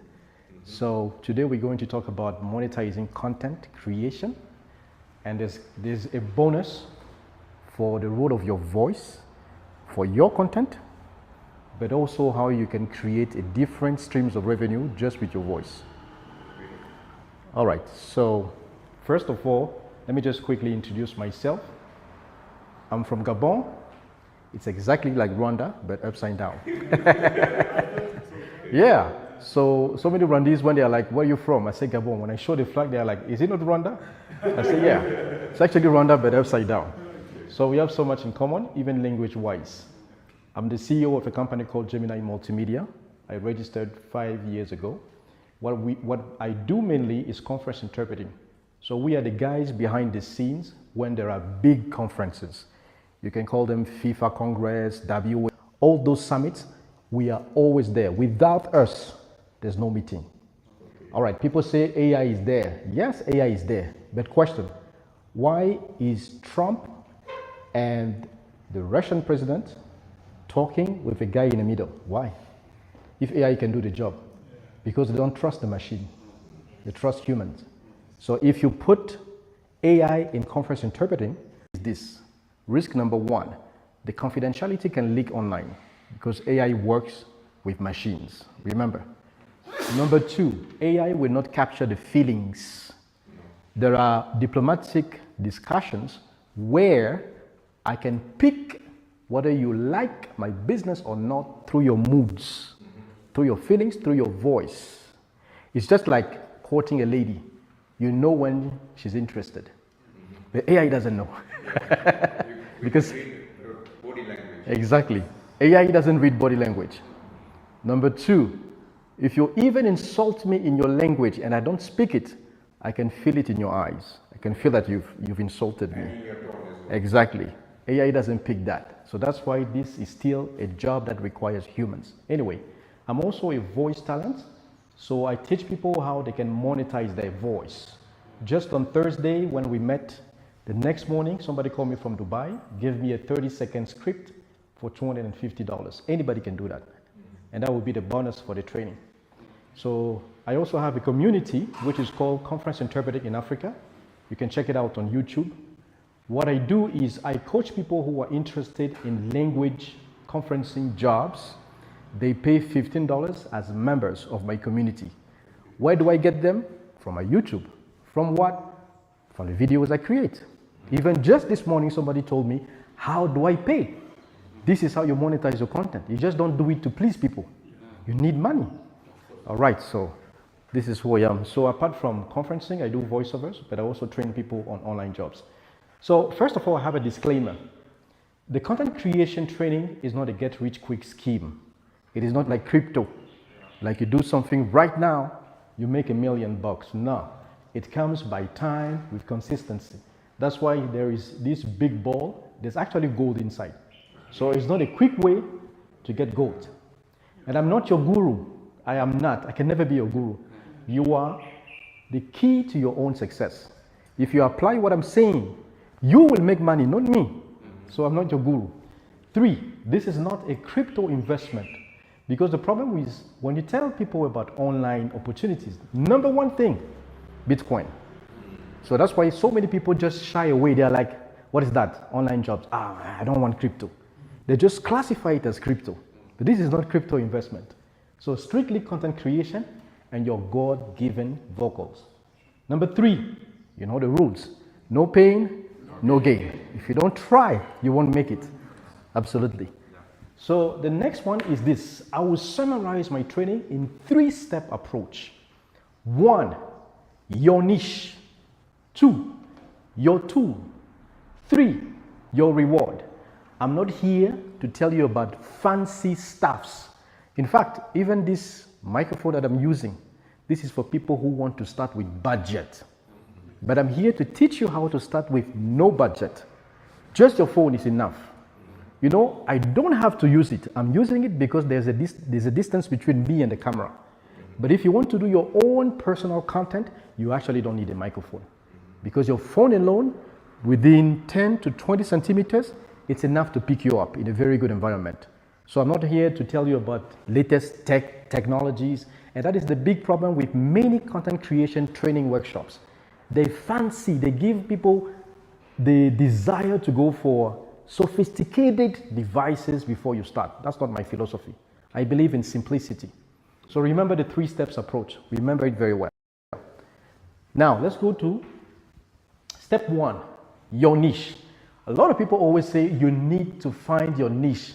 The problem is we as content creation sometimes don't even know our niche.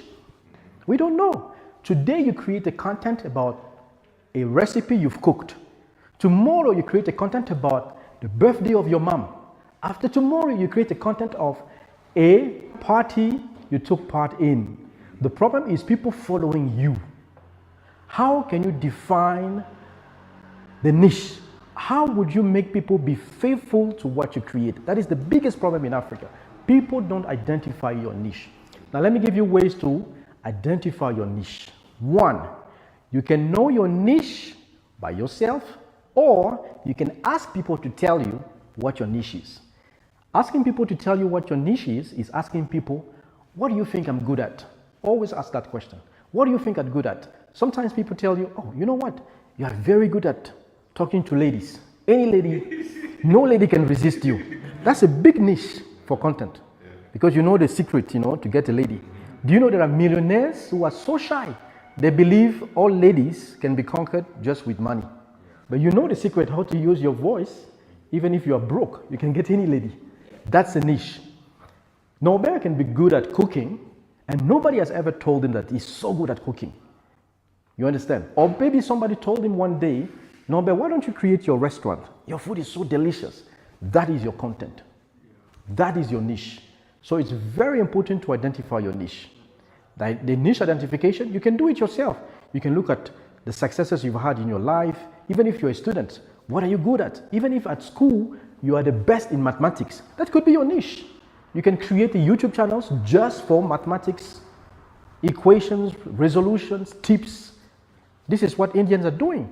They are the best in mathematics, equations online. If you go on YouTube right now, you can try. Just go on YouTube and you are like, mathematics for grade 1, grade 2, grade 3. I bet you 90% are Indians. They are not even Americans. And that is their big niche because they help millions of students who are desperate to find solutions to their problems.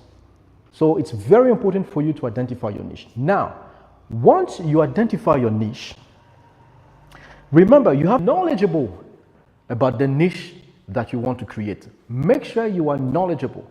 Make sure you have knowledge about that, very good knowledge about that. Another big problem is once you have the knowledge, a lot of people don't know how to organize. For example, 2 or 3 of your videos talk about the same topics. It's boring. It makes the algorithm switch to another person. So it's very important to have targeted, specific topics. Okay, let me give you just an exercise. Let's suppose my niche is recipe cooking. That's my niche. All right. Each of you is going to give me 1 episode with 1 specific idea. Okay. Prepare your episode 1, prepare the episode 2, prepare episode 3. So I take you like my team. The niche is recipe cooking or food cooking. So give me a specific topic for 1, 2, 3, 4, 5, 6, 7, 8 videos. Let's go. Video number 1 will be you. So what will be the title? Remember, my niche is food cooking, whatever. So give me 1 topic for 1 video. Yeah. Steam cooking. That's right. Steam cooking. Give me some examples of steam cooking. Like Vegetables. That's right. Vegetables. Very good. Steam cooking. That's a very one topic that a lot of people want. Give me the second one. The best African rice dish. Yeah, rice dish. Very good. Let's go. Idea number 3. So number 3, I'm gonna talk about how to make the dessert. Yeah. The different kind of way to make the dessert. Absolutely. That's desserts. Okay, let's go. Next one. Number 4 can be the how to make my fast lunch in the morning. Exactly, because so many people are so busy, they just want something quick. Very good topic. Let's go. Next topic. Salads. How to make healthy salads. Absolutely. That you can eat as lunch. Exactly, yeah. What salads you can eat at lunch. Let's go. Next episode. Next episode, I'll say baking for beginners. Yeah, baking for beginners. You guys are great. That's a beautiful channel. Do you know that? If we can create those ideas every week, I guarantee you, your algorithm will increase, your views will increase. But remember, our target is not to increase views. That's not our target. Our target is to change people, is to add value, is to educate, is to build trust, is to let people trust me because I am an expert in cooking. All right. So that's why I say it's very important for you to be organized. Now, in terms of organization, you can also use AI if you run out of ideas. For example, there are niches where if you don't take care, ideas will just fade because you don't know what to talk about anymore. So be very careful. Ask ChatGPT to help you. What I do is this. Let's come back to food. Okay. Food, number 1, I will classify it in categories. That's number 1. And for each category, I'm going to ask AI to give me 365 topics if I want to post a video a day, or 100 topics if I want to post a video a week. Remember, categories, number 1, and then topics for each category. Do you understand? So let's come back to food. Food, category number 1, dessert. Category number 2, cakes or pastry. Category number 3, salads, because salads is still huge. Category number 4, fasts or fast food, quick food, whatever, something like that. Category number 6, like meat food, meat recipes. So I have already classified categories. Remember, for each category, I can create 365 dishes asking AI, you don't have to use your brain, or asking AI to give you 100 topics. And once you have the 100 topics, each topic is going to be your content. So I'll leave it up to you to organize yourself to do that. Okay? Then we will talk about technical aspect later on. So it's very important for you to be organized. Number 4, that is the key religion, and that's what I like when you said you've understood that you have to be consistent. Let me tell you, consistency is key, but there is a confusion in consistency. People believe consistency is regularity. No, consistency doesn't mean you have to bombard the algorithm with 6 videos per day. And that's why so many people's channels just run out, because they've used so much energy. Remember, you have to pay your bills. You have to go and look for life. You have to take care of your family. So you don't have to be a prisoner of digital content. You just have to be organized. For example, I post once a week. If it is too much, twice. It's enough for me. It's enough. Because what I give to my audience, it's so loaded, it's bombarded with knowledge that people hardly consume it. Sometimes they need time. Even just a minute content, for me, it's too much for them. So I can't do it every day. That would be too much. It will explode them. Remember, nowadays people have information overload. Information is just too much. So being consistent doesn't mean post every day. If you can post every day, fine. The problem is this. If you used to post every day and now you start posting once, twice a week, you might have a problem with your algorithm. So if you are a daily poster, keep it up. If you're a weekly poster, keep it up. If you're a monthly poster, keep it up. I know one guy from Haiti. His content is about geopolitics worldwide, or African American diaspora geopolitics. He posts once a month, but I'm telling you, the guy is making a lot of money. We will talk about money. He doesn't have 1 million subscribers, but he's making a lot of money. I will tell you how he's making a lot of money with a few viewers. All right. Now, number 5 is deliverability. The deliverables is about the methods that you're going to use. How do you want to do it? Do you want to do it faceless? Do you want to do it faced? Or do you just want to do it maybe using AI? What I prefer is people to see me, to hear me. Why? Because it builds trust. You also advertise your brand. You become an authority. You are like a consultant. And you know that the first person who's going to send you an email is because it believes you are serious. Let me tell you, 4 emails out of 5 from people who watch my content, you know what they want? Consultation. So they already have money. They don't doubt me anymore. They've seen me, they've heard me, they believe me. Now they want just to give me money so that I give them my time. That's why being on camera, it makes people believe you are real. Let me give you an example. If you are specialized in nutrition, you are a nutritionist, and every single day or every 2 days, you have a specific topic on eating healthy food.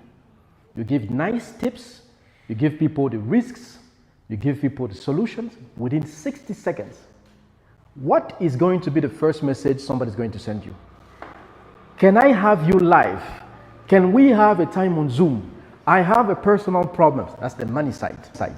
That's how you're going to monetize it. You don't monetize from YouTube paying you. You monetize from people contacting you. So that's what I call the deliverable. Some people prefer voiceless channels. That's fine. Voiceless channels is fine. Who can give me an example of a voiceless channel? Not a name, but a case of voiceless channel that can work. Give me ideas. Let me give you one example of a voiceless channel that can work. If you specialize in fashion and you take videos of people dressing up, if you have tons of videos, you can use it as a voiceless channel for selling clothes. That's my example. Give me one example of voiceless. Give me one example. Just give me one example. So I took one for clothing. You don't have to be the one who is wearing the clothing. Because remember, if you want to wear those clothes, you need to have money to buy them. But let's take the situation of we are starting. We don't have a big budget. But I have the voiceless channels for clothing. So I see people. I borrow those videos. I don't know where from. We'll talk about that.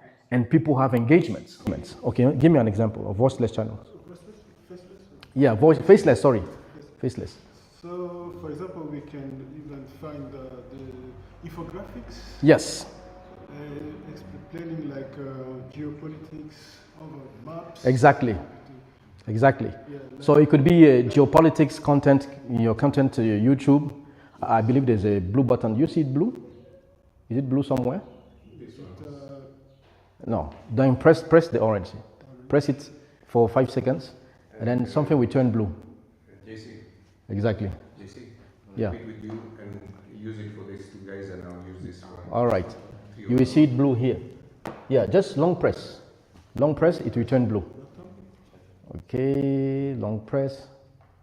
Boop. Did it come?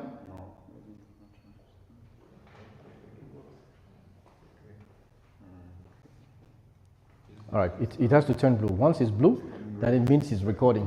So for the meantime, give it to him. Yeah. Yes, let me go back to that. All right, go ahead. So Put it back in the charging port, and then open it later. Yeah. an example of a faceless that I saw, it was basically on infographics. Yeah, infographics on geopolitics. So what you do is what? You take maps of countries, flags. And they do it with Canva, I think. Exactly, you can do it with Canva, you create something like that, and then you narrate a specific topic on geopolitics. Excellent. Faceless channel, give me another one. Faceless channel, I would say, like if you want to make a video where you're showing something graphical. Yes. Graphical pictures. Yeah, but be specific on what? Food, what is it about? Give me an example.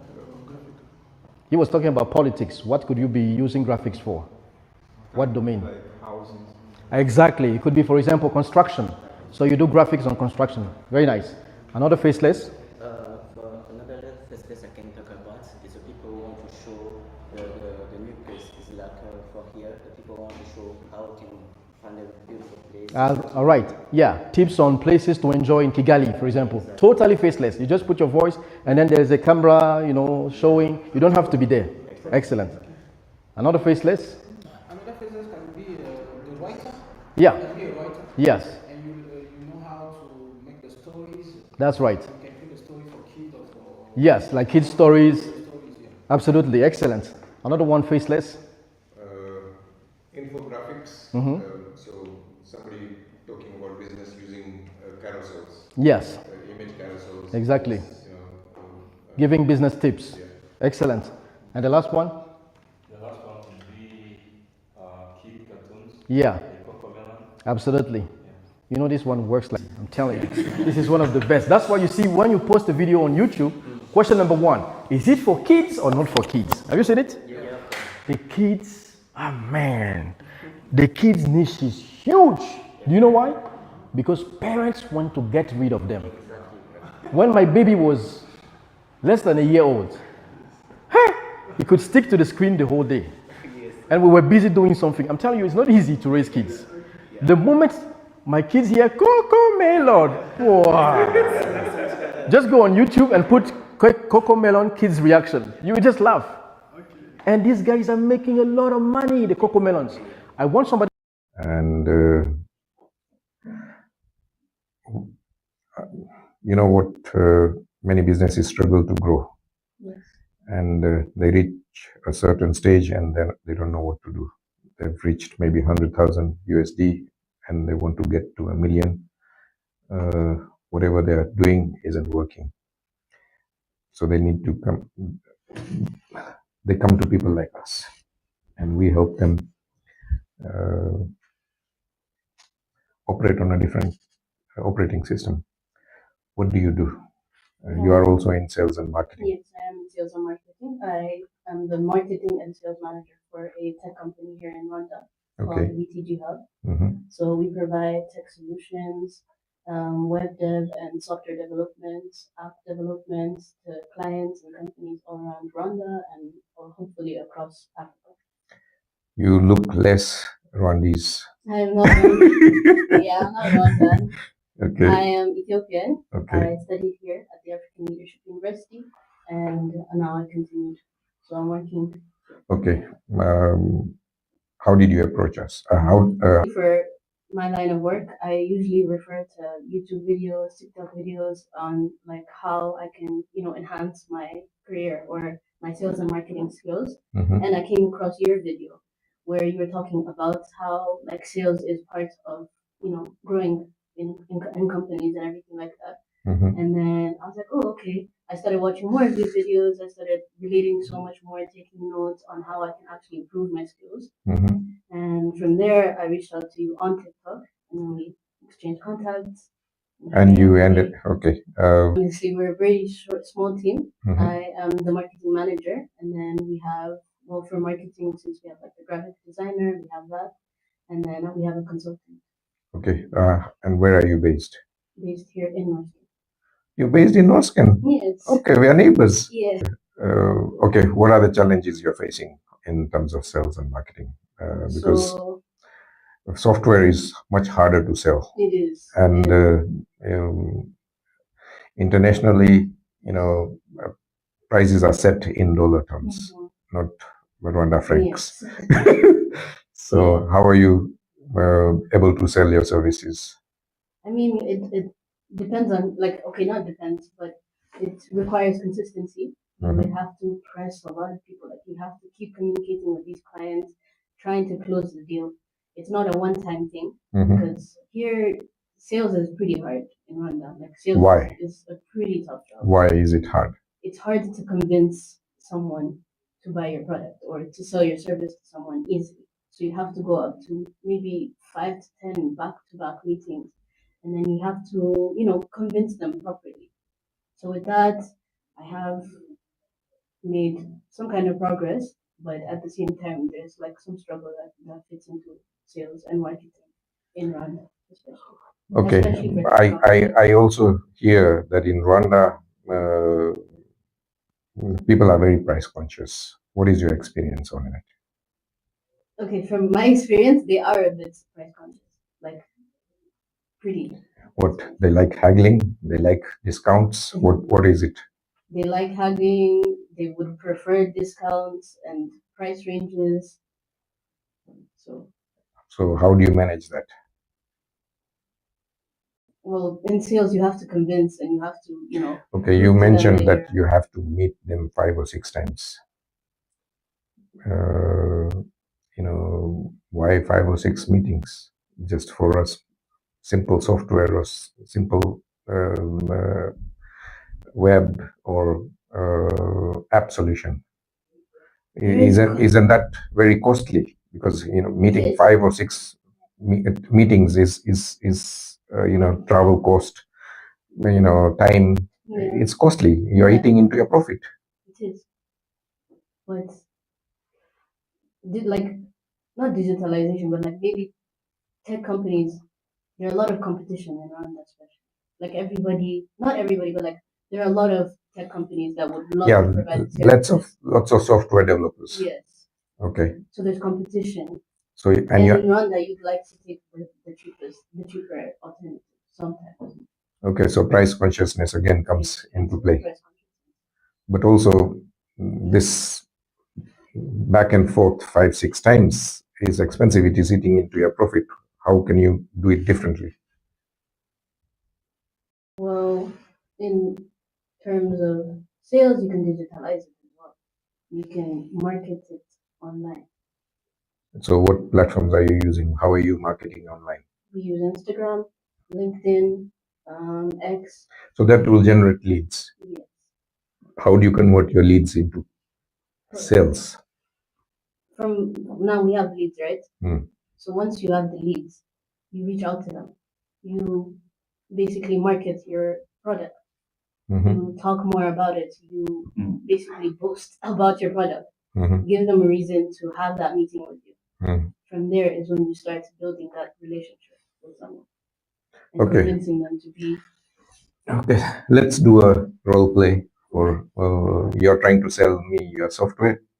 So in the first instant, I'll be the seller and you're going to be the customer. Then we'll change roles, where you will be the seller and I'll be the customer. Okay. So this time round, you're going to be the customer and I'm going to be the service provider. What's your company's name? Sorry. So I'm VTG, and you've asked me to price for app development for your business. And I've done. What do you do? Yeah. So you've done the marketing. You've done this. He's ready to buy. A quotation has been exchanged, and he's come to your office, or you've gone to their office. How will you close that deal? Show me. Uh, do it as you would do without my input today.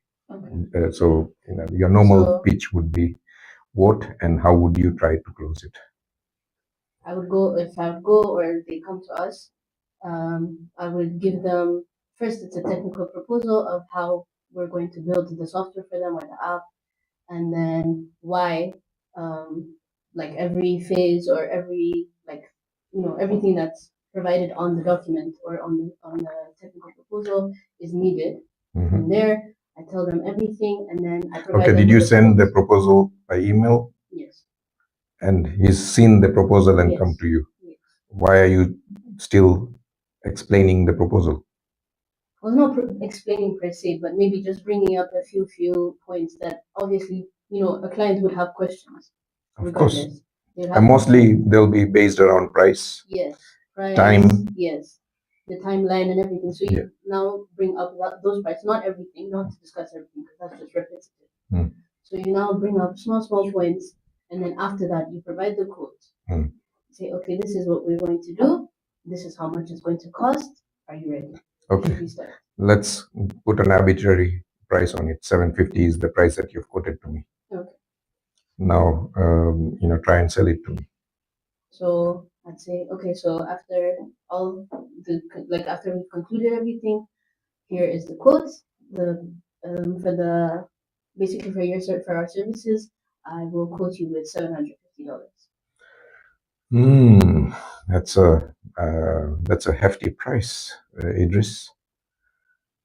I've had quotations from your competitors And they're lower, much lower. but we're better. Okay, how better? But okay, I'm willing to pay no more than 500. But this is like a really good deal that we're giving.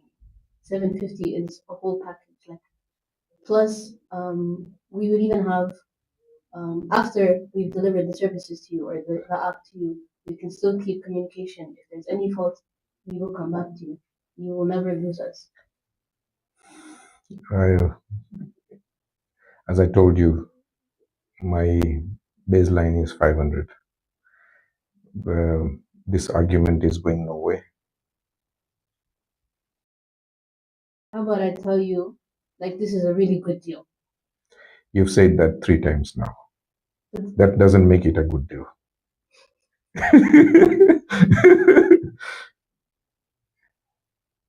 Normally. Okay, now let's cut it here, and now we do the reverse. Okay. Yeah, you're gonna be the customer. And then you're going to be. I'm gonna be the supplier. Yeah, so people can get a contrast. Yeah. Because people only learn through contrast, understand through contrast. Sure. Idris, thank you for coming down. You coming down shows me you're keen. You made an effort to come down to my office to discuss a proposal that I've already shared with you online.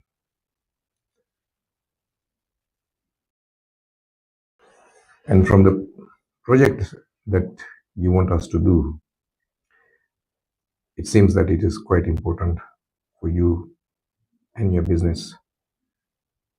The solution that you are asking us to provide will help you boost your sales and marketing, will improve your visibility online, and make you accessible to a lot more larger audience than you currently have through your physical location. When would you like to see this dream fulfilled? Then can we shake on this deal now? So I did this purposely. I made him feel important. I made his urgency be the criteria and not the price. No price was discussed and we still shook hands. So you're bringing him on board? Yes. Slowly. There was no negotiation required. Yeah. Because I transitioned from transformation.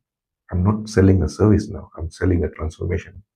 He is a physical location with limited customers.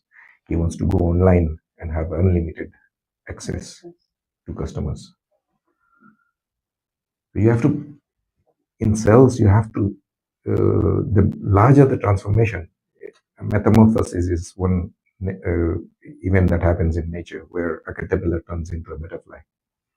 That's the largest transformation in nature, where a green, ugly, crawling, caterpillar turns into a beautiful butterfly that soars the skies. That's what you have to show in every sales, in every marketing.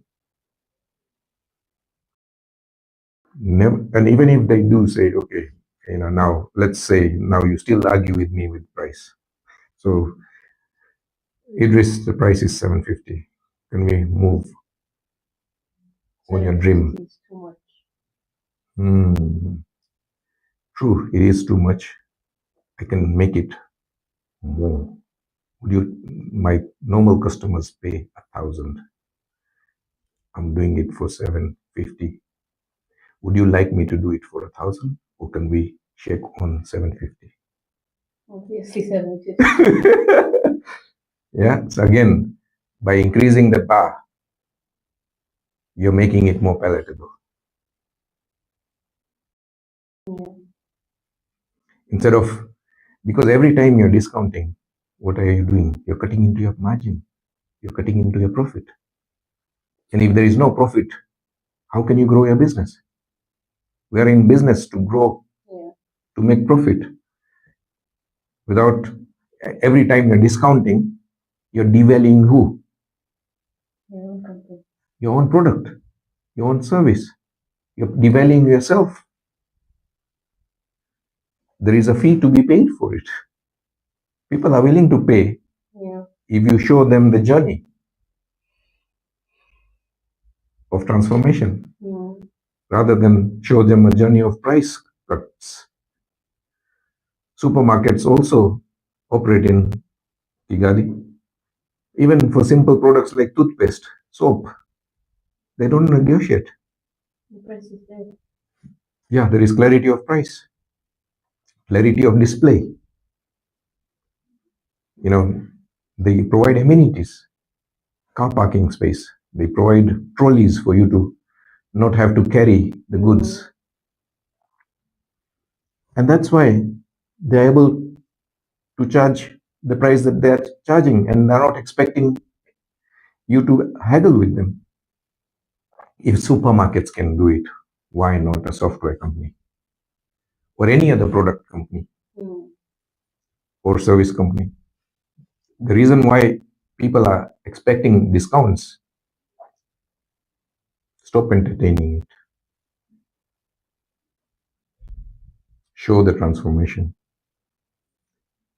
Make it, when would you like this transformation to happen? Bring that urgency,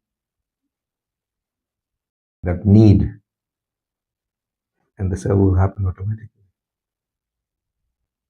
It's not that complicated. Yeah. But very few people use this kind of techniques in Africa. It is rampant, the culture of discounts and haggling, and and also what you described, that back and forth 5 or 6 times. You're eating into your profit even before you started, before you sold, because while you're doing all this up and down, no money is exchanged. Yeah, money is being lost. Money is being lost. We need to stop that drain. In my construction company, I used to force my customers to, come to my office for the price. deliberately. Yeah. I would send a proposal without the price. And they'll call me and say, Harish, you send me a proposal, it doesn't have a price. Yes, Come on, we discuss. yes.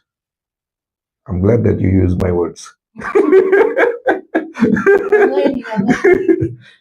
Yeah. Yeah. So, like you, I used to be like a headless chicken. You know, in the early days when I went to London in '95, I used to, get phone calls. Oh, Harish, Mr. Kotecha gave me your number. Can you come and give us a price for, doing my house, doing extension, doing my kitchen, doing my bathroom, blah, blah, blah.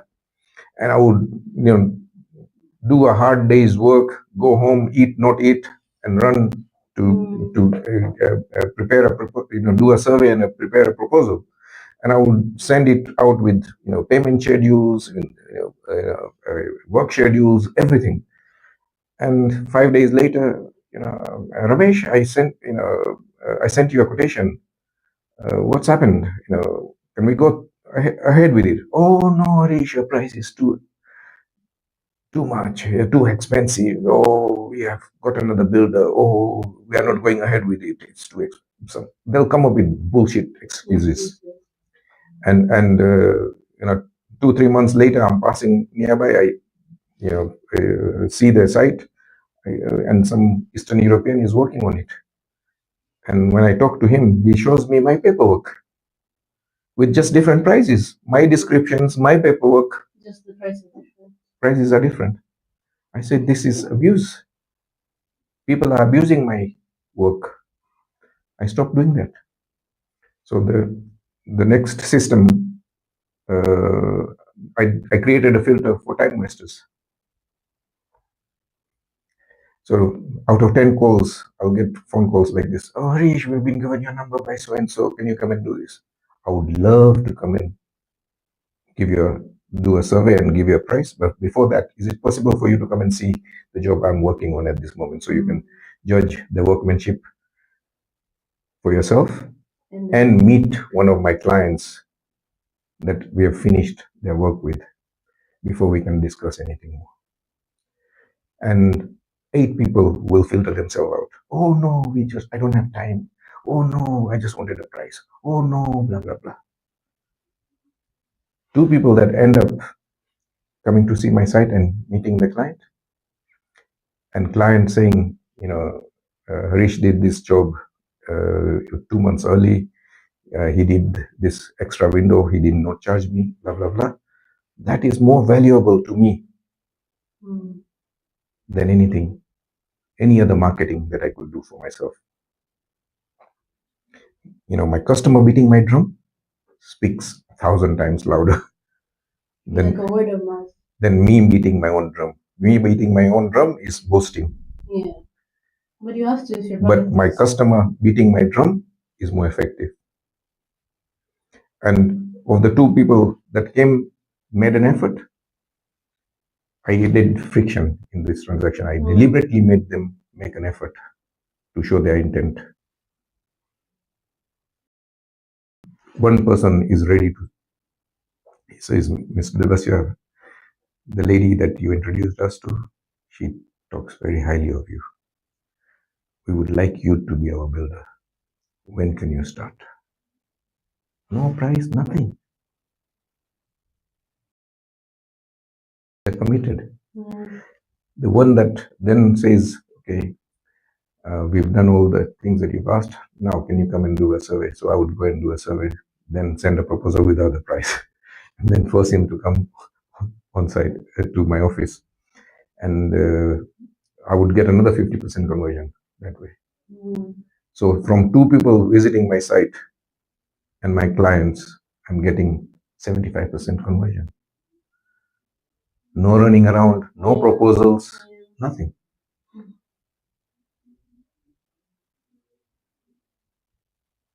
It's called adding friction. Yeah. Your leads need to be turned into hot leads. And this is how you do it. You make them also make an effort. Yeah.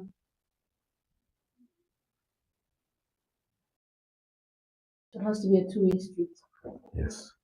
And in all negotiations, until you shake hands, you're enemies. You don't have to look at them up like that, or you don't have to look them down like this. Just look at them eye to eye. And body language tells you more than anything else. And in negotiations, the person who asks the questions is leading. What discount will you give me? So I'm leading. So don't let the customer lead. Yes. Yeah. Mrs. Idris, you like my proposal? I like that you've made an effort to come down. How soon would you like this transformation to happen? Soon. As soon as possible. Can we shake on it? See? Yeah. So I am doing the talking. Stop justifying your existence, your service, your product. What I'm telling you is not normal, is not natural. We are used to cajoling, convincing, and talking. We have to do less of it.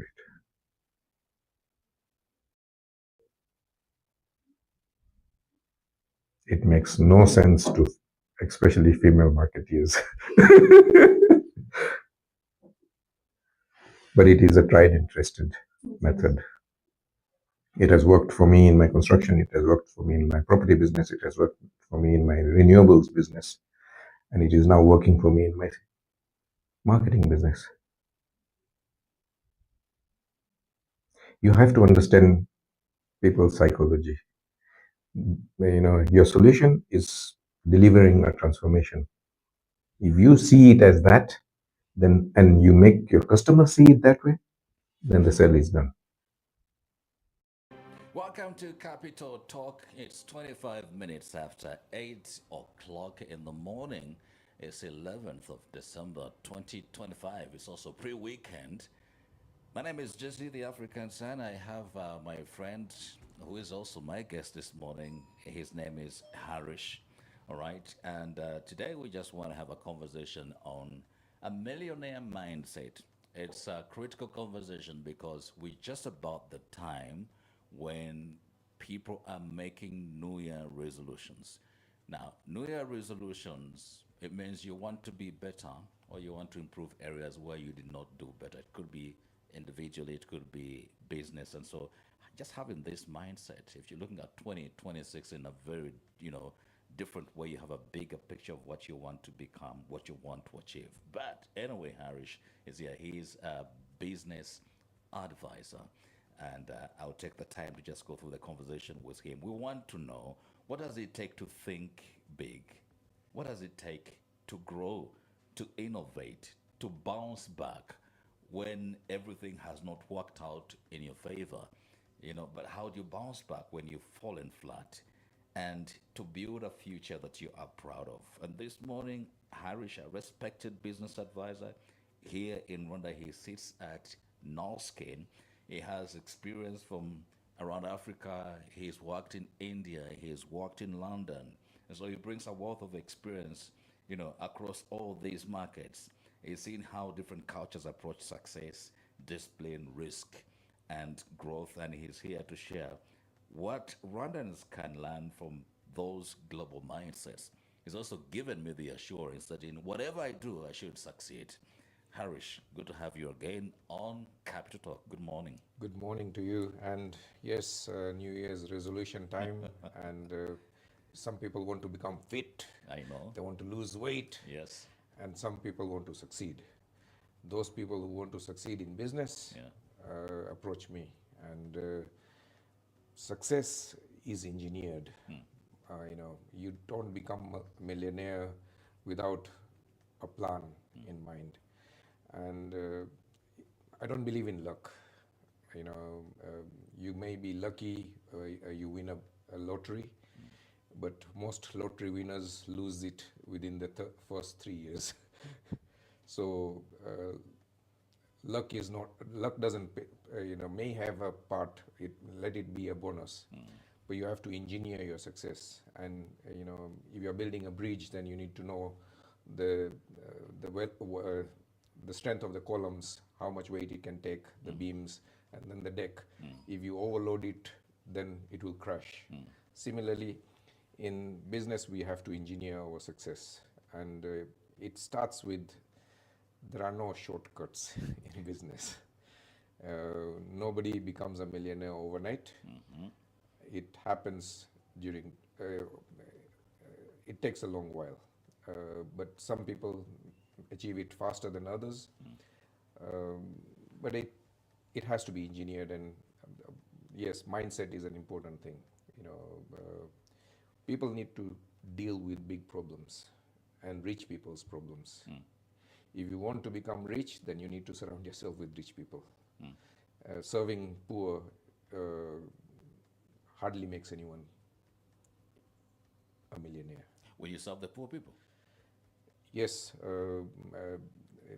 there is a place for serving poor people. It's not my, it's not my area. NGOs can do that. Governments can do that. I'm not here to serve the poor. I'm not like Jesus, who can turn one loaf of bread into 5,000 loaves. That capacity I don't have. So, but for people who want to become wealthy, they need to start surrounding themselves with wealthy people and solve wealthy people's problems. Because otherwise, I've worked in 3 continents. I've worked in India, I've worked in Africa, and I've worked in London. And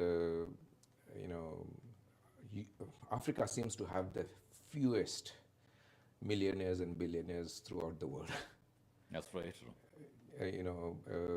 If you look at the highest millionaires are in America and China and Europe, and then the new millionaires that are rising are in Asia, somewhere in India or Taiwan or wherever.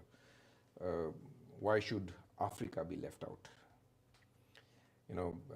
In population terms, Africa is nearly the same population terms wise. If you put the whole of Africa, similar to China or India, 1.4, 1.5 billion. If India and China could have 30 to 40,000, 3 to 4,000 billionaires, and Africa only has a handful, there is something fundamentally wrong. And I spoke to somebody recently, and he said that he supplies granites and he sells granite, and I told him, Oliver, you guys are very blessed. This country, you have 365 days of warm weather, no winter. You have nearly 200 days of rainfall. It's a very green, pretty, picturesque country. And he tells me, Harish, you're telling me I am blessed, and I feel poor. It is true, people, because you have not been exposed, and to me, Rwanda is like, English summer, 365 days a year. It's beautiful, it's clean, it's picturesque, and but let's get back to the millionaire mindset. Yes, I wanted to ask, when you think of the millionaire mindset, what is the very first trait that comes to your mind, and you possibly could tell me why? That's a good question, and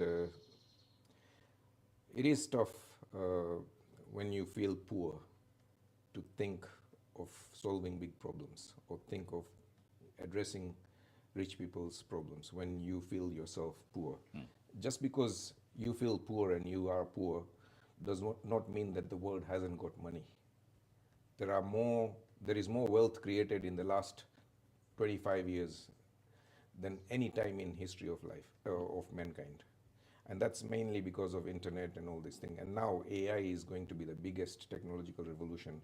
Every technological revolution destroys some jobs, but creates a lot more opportunities If we go back to history, if we moved away from horse and cart to cars, the cars created more jobs and opportunities for the world over.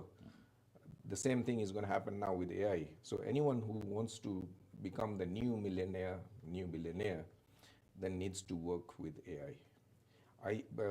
My personal example, we are creating video content at the moment and doing it manually. First month we were only able to do maybe 30 pieces. We have subscribed to an AI tool, and from one long format video it can produce 50 to 60 pieces. And I can do 100 pieces in a day. And it does not only the video editing, it does the captions, it does the thumbnails, it does the tagging, it does everything. So this is a huge enabler. If you look at a farmer, Rwanda is mostly farming community. If you were to look at a farmer digging, cultivating his land with just his bare hands and a djembe, he can do half an acre. If he goes and buys an ox and a plow, he can do 5 acres. He goes and buys a tractor, he can do 50 acres. It's the same farmer. What's the difference? He's leveraged technology. And AI, internet, all this is technology. If the world is, people are making millions out of social media content creation in the West, Africa is being left out. And it's mainly because Africa doesn't have a payment system that allows content creators to be paid. And I see lots of young, talented people making dance videos, crews, whatnot. Their mothers making. I have a maid who is an actress. She's an actress. Yeah, she's made TV series in your local language, but because they are not making money out of it on YouTube, she's become a maid. And she's a star on YouTube. Yes. So and it's mainly because they're not able to monetize it, unlike India or China or in Europe or America, where content creators get paid by the platforms. There is, for some reason, it is not possible over here. And you attribute that to lack of payment systems? I think it's only lack of payment system and lack of government. Kenya has successfully done it. Why can't Rwanda do it? Kenya forced the platforms to start paying its creators. I think something similar needs to happen for the rest of Africa. Listen, you've lived and worked in India and in the UK. What is that one cultural habit from each of these places that you think Rwandans could adopt to boost our business goals towards becoming successful individuals? Good question. And I've lived in both 3 continents, and I come from an Eastern culture. In the Eastern culture, we have this tradition of mentorship or gurus. You have religious gurus as well as business gurus. Now that I came back to Africa after 30 years, I went and approached a few individuals who have been in Rwanda for 20 or 30 years, who have been doing business over here. What is it that I can do? What is it that I need to be aware of? What businesses should I go into? Is it possible for you to guide me? These are simple questions that you can ask somebody who's been here long enough. And that can eliminate a lot of potholes on the road. And that culture I see lacking in the African continent, because you've wholeheartedly accepted the Western mindset where I can do it all. No, nobody can do it all. At the moment I'm leveraging, my staff's time and skill. I'm leveraging technology. I'm leveraging, the bank's money, capital, which is people's savings that went into, paying for my loan. So no man is an island on his own, and your mentor doesn't have to be brilliant. He just needs to be 2 steps ahead of you to be able to help you when you fall in a ditch. So this mindset of, using somebody who already has gone through the route or the road is a little further ahead as your mentor, that saves you a lot of pain along the way. You know, somebody just brought me to the issue that we earlier hinted on, serving the rich to become rich. And they seem to suggest that a lot of people from the West, and even from Asia, have come into Africa, okay, and they have become successful and they have become rich serving the poor Africans. How would you defend the issue where you say that to become rich, you have to serve the rich? Okay. There is a, we have to take it in with a pinch of salt. Even in the African community, there are well-off or middle-class, Africans, and there are poor Africans. Yes, most supermarkets are serving both the lower end as well as the upper end. But if I look at a supermarket example, the staples, rice, milk, bread, are loss leaders. Nobody makes much money out of selling bread or selling milk or selling rice. There are things that we sell at loss to attract customers, and while they are walking through the aisles,